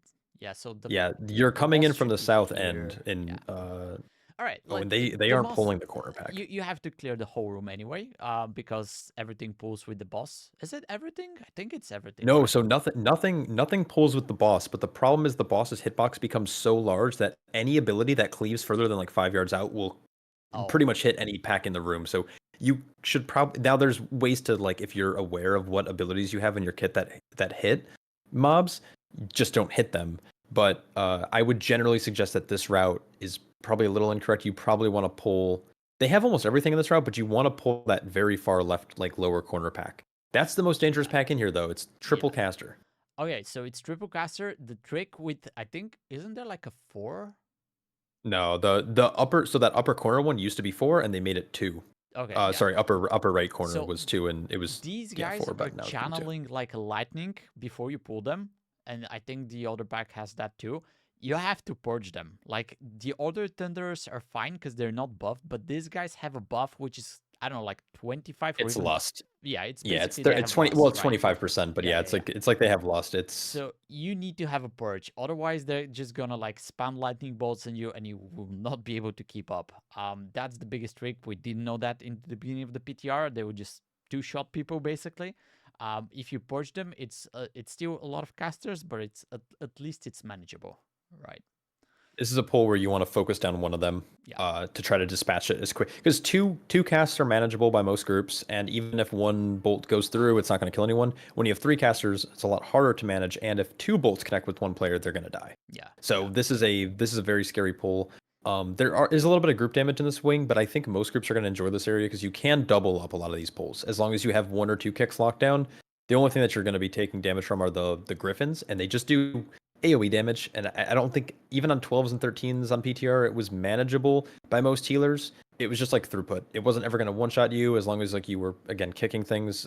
They were going to die, and not even like kicking in a controlled group. It was like I was pugging, so it's not difficult. Yeah, like if you have an overlap with a missed kick and then the AoE, that could kill you for sure. But it also, like, you don't want to pull all of these on top of the AoE mobs anyway. I would say no. Go ahead. I was gonna just say never pull more than like 2 griffins, because the griffins do a thing called localized storm, and that's where the group damage is coming from. If you pull 3 of them, you're gonna wipe, especially if they line up. But if you pull just 2, especially like if you're coming in from the south side, which you are, and you go to the right, they grouped up this like route a little weird, but I would pull the lower right corner with the patrol on the right as well, and just those 2 packs together is like really tame. It's 1 kick, a little bit of group damage, and then the rest of the area you just clear counterclockwise around the room, and it's normally pretty chill. Yeah. Okay. Anything to say about the first boss? It's a joke. I don't. If you die to this boss, like I'm sorry. Like it's dodge, spread for circle, dodge beam. And like that's the fight. Like this is the most elementary boss I've ever seen. I think it's chill. I don't mind a first boss being really easy like this, especially after dealing with like fairly intense trash. That's not like gonna not gonna kill you, but like the trash is like there's a lot of group damage. So going into a boss that's like relatively tame is fine. The only thing I'll say is that the beams do not have set static directions. They can change and they can go in any order. Yeah, because Yep. initially on the PTR they would always move, I think, clockwise. And then Yes, it always went to one the day left, I yeah. went there and I'm standing next to the beam because I know it's going to be going away from me, and it just started moving And the it opposite didn't. direction Yep. and killed me. It was really funny. The week that they changed that was the funniest thing. Everyone died to that beam. Yeah. So basically, the beams always spawn in like northeast, northwest, southeast, southwest corners. Yeah. And they try to position yourself right in between the two beams because then you can react to the way that the beam's moving. Don't try to like min-max it on the edge because then if it starts moving to the right or to the left really quick, you're gonna just die. Yeah. All right. Jumping down, I guess the biggest thing here, you can skip some of the packs. So this guy here, the sleeping guy down to the corner, the guys on the sides here. So you can avoid those. All the guys that are sleeping are very easy to skip or not to accidentally pull because they're asleep. Their threat range is really low. Yeah. I will say that the guys who are asleep are really actually not too deadly. So if like people are making up their own routes and you have a way to skip mobs either earlier in the dungeon or later in the dungeon, you can definitely pull them in. It just again it depends on your route, but I'm not don't if you accidentally pull one is essentially what I'm saying is like don't freak out. It's just a little extra like prio damage or like not prio but like group damage on one player. Group. I don't know what I'm saying anymore. I mean, it could be annoying. This one has a crusher and an oracle. Like these are Oh, sleep that though. pack definitely not. I was talking about like near pull Yeah, 10. yeah, Like if you actually pull one of the guys who are sleeping on the side, like don't freak out. It's really not that bad. Okay, yeah. So I don't know what to mention here. Like you learn what to True. drop here, and then the diffusers. Like the most annoying part again is there's double diffuser pool here. So that is very, very annoying because they do a lot of AoE damage, a lot of single target damage. They suck you in. And yeah, this is basically what we were talking about earlier. Each dungeon has one of those pools, and this is the annoying one in this one. So the diffuser has a lot of group damage, but pull 11 right there, right before the second boss, they actually got rid of the oracle, so that oracle doesn't exist in that pool anymore. So it's so like again, ping one. I always for some reason I always default to left, but like just ping the left one, blow it up. Yeah. This area, you're definitely in a pug group, especially you're going to take it one pull at a time. I wouldn't say the kicks are all that dangerous. Like, obviously, kick what you can, but there's nothing, like, noteworthy where it's like, this is the thing you have to stop. Yeah. Or you're going to wipe. Like, it's just, yeah, if it overlaps with attracting shadows, but whenever you're getting sucked in, just pop a defensive. It happens every, like, 30 seconds, and you'll be fine. The only scary pull is that pull 11 there, which is the double. Yeah. Okay, so you survive that part, you jump down here, and you're at the second boss. They actually nerfed this guy a lot. Like, he was extremely difficult in the initial stages of the PTR, but now it's like, I guess the only thing to mention here is that he's gonna mark a person with a debuff. The debuff has 4 charges, and then after it expires in, I'm not sure how many seconds, it just jumps to the next person, and it leaves a debuff on you. So if it jumps back on you again, you're gonna take, I think, double damage or something like that, which is very scary. 300%, which is not even double damage. Yeah. It's triple damage. So it jumps every 5 seconds, and the debuff you become vulnerable for 10. Yeah. So the idea is that it's going to go on a random player that's not the tank, and I think the general strategy is pass it to tank, and then pass it back to another player who didn't have the debuff already, and then pass it back to the tank. Because the tank doesn't have a tank buster, so he's not taking damage, so he can use a defensive. And honestly, even in like 12s, 13s, 14s on PTR, this debuff really wasn't doing that much damage to me, even when I had the vulnerability. So basically, again, like it goes like DPS / healer, tank, DPS, tank, and that should be it. So if you're ranged, I guess be prepared to move in. And also, you're saying it doesn't do much damage to me if I have double, but if you're not the tank and you have double, it does a lot of damage. You're dying. You're dead. Yeah. Yep. So the thing about range though is even if you're far out and you're trying to like bait his leap, he basically has 3 mechanics, right? He has the leap, he has this debuff, and then he has the suck in. If you're baiting, the group just has to be on the other side of the tank, because even if you're 40 yards away, but the tank is still the closest player, it's still going to jump to the tank. So like you don't really have to be near melee, but your group needs to be on the opposite side. So you treat like almost like the tank like a seesaw, so it like leaps through.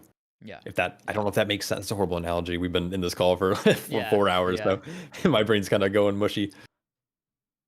But yeah, It's a very good fight though. It's 3 simple mechanics and then just obviously avoid the suck in, right? and like the biggest part here is you have to manage this debuff correctly, because basically this is what's gonna kill people, right? They nerf the rest of the damage, but if you get it twice, then you're probably dead. So that's the only thing that you need to be aware of. It's a pass fail and it's basically spot healing for the healer. Yeah. Okay. So Heal whoever has the debuff. the Void Ascendant. Let me remember what it did, because this is not correct here. Okay. Void Bolt's correct. He just does one other Yeah. thing. They actually added 2 more mobs to this, which are those crushers from before. They just Yep, like leap yep, on random people. yep.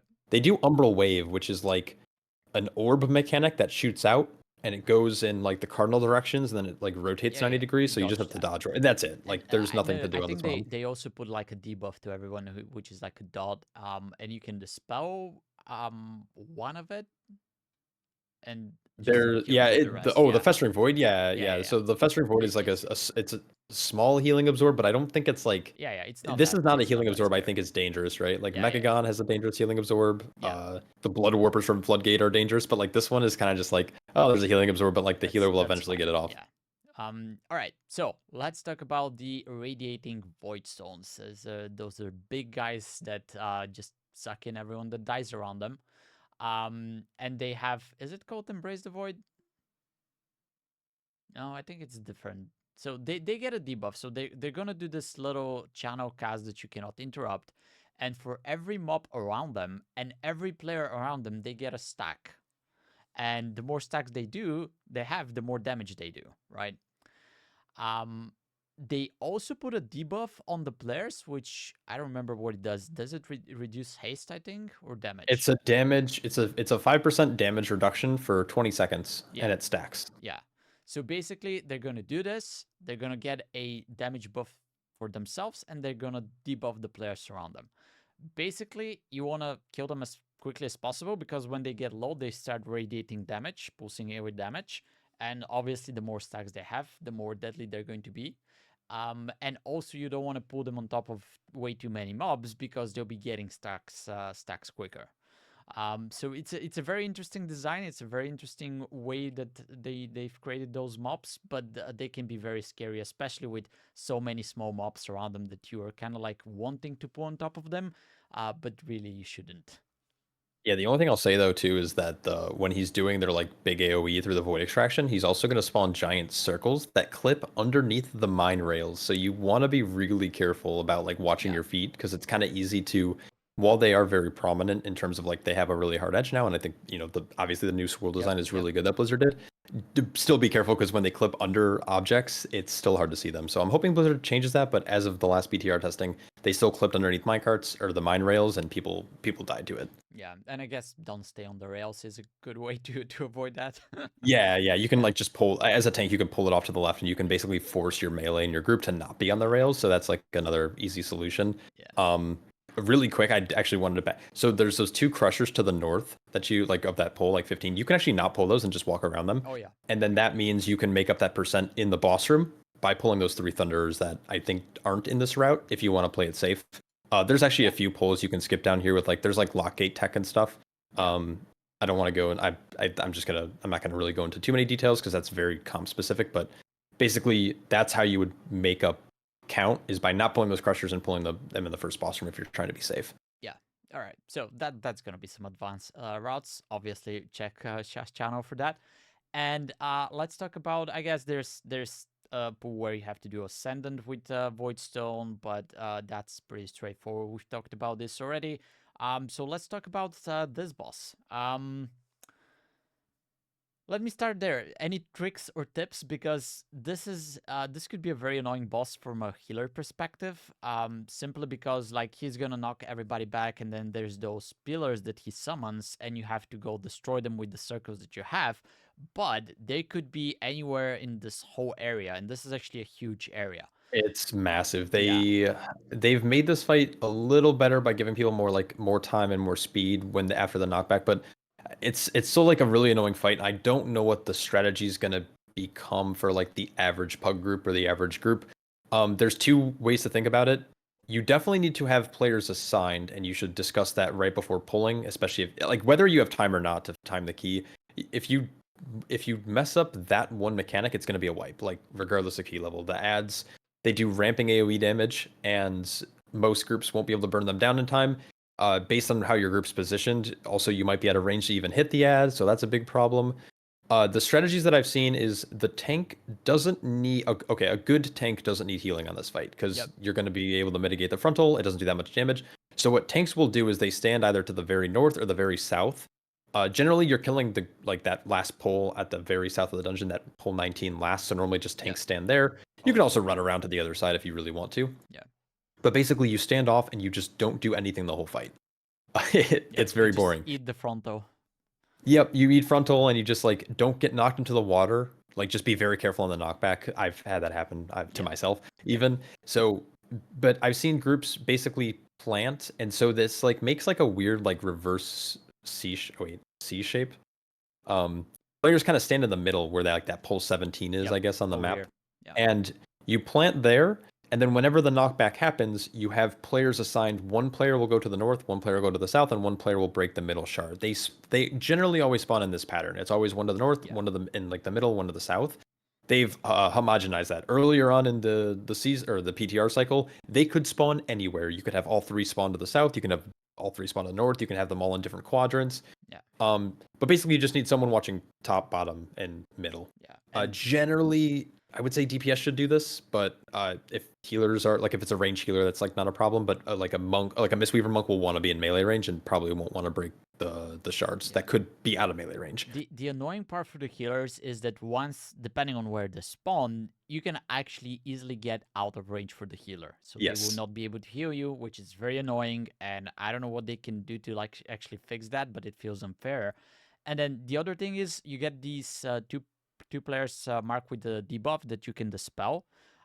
It doesn't matter if you dispel it or it expires, you leave a puddle behind. So, just be aware it's going to be hard to coordinate in PUGs because once those debuffs happen, the first reaction that the healer has is, oh, I need to dispel one quickly, right? Because then I'll have to heal the other person.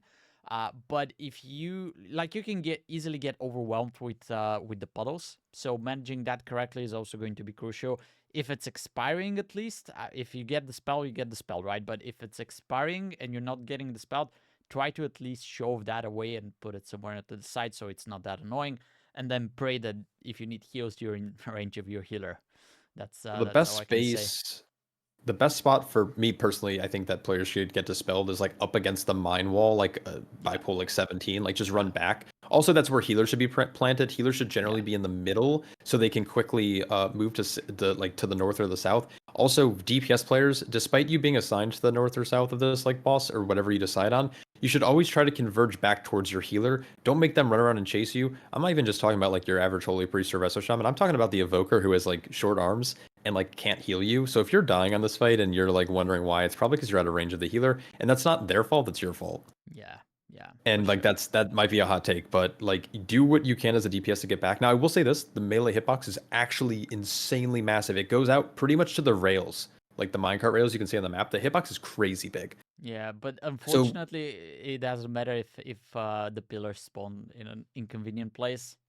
And it's still kind of, well, that's the problem though, right? Too, the pillars can spawn in a bad place, but also because the hitbox is so big, players can stand really wherever they want, and you might have some melee standing by the tank, but then he's farther away from the healer than he should be. And this fight is, I don't know what the pug routes, the pug strategy is going to be. I would say probably tank to the south, everyone else in the middle, and just have assignments, and you're going to run out to get dispelled, and you're going to run out to break shards, and you're going to try to converge back at one point. You're going to keep that area clear from dispels if you can. The pools do disappear eventually. Happens, yeah, it doesn't. No, not in pugs, but try to keep melee clear if you can. But again, pools disappear after 2 minutes, so they slowly grow and then they slowly shrink and then they disappear. Don't stress. Also, the pool's not it's not lethal. If you run through it, you run through it and you take a little bit of damage. But I like this fight a lot, but I like this fight from the perspective of I play with coordinated people, and I don't like it. When playing this on PTR with pugs was definitely I can tell you that progression. killing this in pug and having the double dispel and people out of range in pugs, that's gonna be nightmare. this is probably one of the reasons that I was ranking this dungeon so low, because everybody's gonna hate that fight in PUGs, you know. But yeah, I don't like. The other thing that makes like a huge impression to me. So this arena is very big, so this is kind of like a problem. You know, the fight is interesting, the design is cool, but there's like a extra layer of difficulty because it's so big, right? And it's kind of like the same with the second boss in Darkflame Cleft, because also there, you know, it's way too big. So if you have to run to the edge to light up all the candles, etc. So if these arenas were a little bit smaller, maybe that would make the fights a little bit better. But I don't know. Maybe that's just me. Yeah, it's just, I really don't know what the workaround could be. It's unfortunate because like in theory you can technically not pull 18 because you don't need to kill it to pull the boss, but because of how the fight is designed, you kind of have to because you need the room and the space, and a shard can spawn there. Yeah. So And then it's you're like screwed. yeah, and then you're screwed. Now I will say like as a dungeoneer, like I mean I raid, but as someone who like really likes dungeons, I like the idea of like progressing this boss, and this is gonna be like a good like it's a short dungeon too. So when you get through this dungeon, it's gonna feel good because the bosses like they evolve, right? The first boss is really easy. Second boss is like not a lot of mechanics, but you like you have to have good execution. And then this final boss is like another step up from that. Yeah. But it is a short dungeon, so I wouldn't like stress too much about it. And luckily there isn't too many good items from this dungeon, so you don't have to farm it. So Yeah. just do it, treat it like Priory of the Sacred Flame. Just get it once and Which is sad, by get the out. way, because it's a 3 boss dungeon. So, you know, you would have hopes that this would be like the new Mists of Dirna site where everybody goes for their weekly keys, but probably not. Oh man. Yeah, maybe. I don't know. I mean, there might be good gear from here. I don't really know. I know for like I for tanks specifically, there's nothing really good. I don't think there's any actually good trinkets from this dungeon. So, and that's normally what people will farm at the +4 is like trinkets and maybe weapons. Yeah. The weapon, like, I don't know, at least for the two-headed mace from here is like crit mastery, which is kind of beans for a lot of classes. I don't know. Oh, I guess we'll find out. I would say let's end it here because we just put a new record for the longest podcast episode so Heck yeah. far. Yeah, and I didn't say like half the things I could have, so that's crazy. Yeah. I'm I pretty have sure I missed some stuff as well, but and I didn't expect it to be that long. But you know, props to hopefully you. I didn't. Hopefully you're not up too late. Hopefully it's not ruining your Yeah. sleep schedule.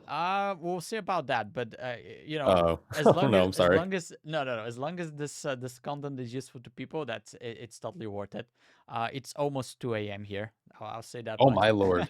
Yeah, okay, yeah, Yeah. that's crazy. That doesn't matter. So first, thank you very much for sparing so Of much time course. and helping out with this, because some of the tips that you gave, they were definitely new information for me. So I'm pretty sure they're gonna be helpful for a lot of people listening out there.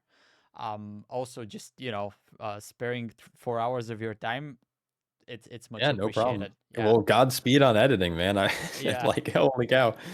For sure. So check out the links below, guys, because you can find out a lot more about Cha and his amazing content. I'm pretty sure he's gonna find out a lot more useful tips once the season starts, and you know, you'll be able to follow him and find out that as well. And hopefully, I can get you back here on the podcast sometime soon to beat this For sure. record. Oh yeah, I mean I can uh, easily beat this. yeah. Any final words, shout outs, anything you want to say? No, I appreciate you guys having me. It's always a blast. I like talking WoW. I'm a big WoW nerd, so this is always a treat. Yeah, same here. So hopefully see you again on another podcast episode. Good luck Yeah, to everyone appreciate you. in season 2. Hopefully that was helpful to you, and we'll see you back soon for another episode. Yeah, cheers. Bye bye and take care.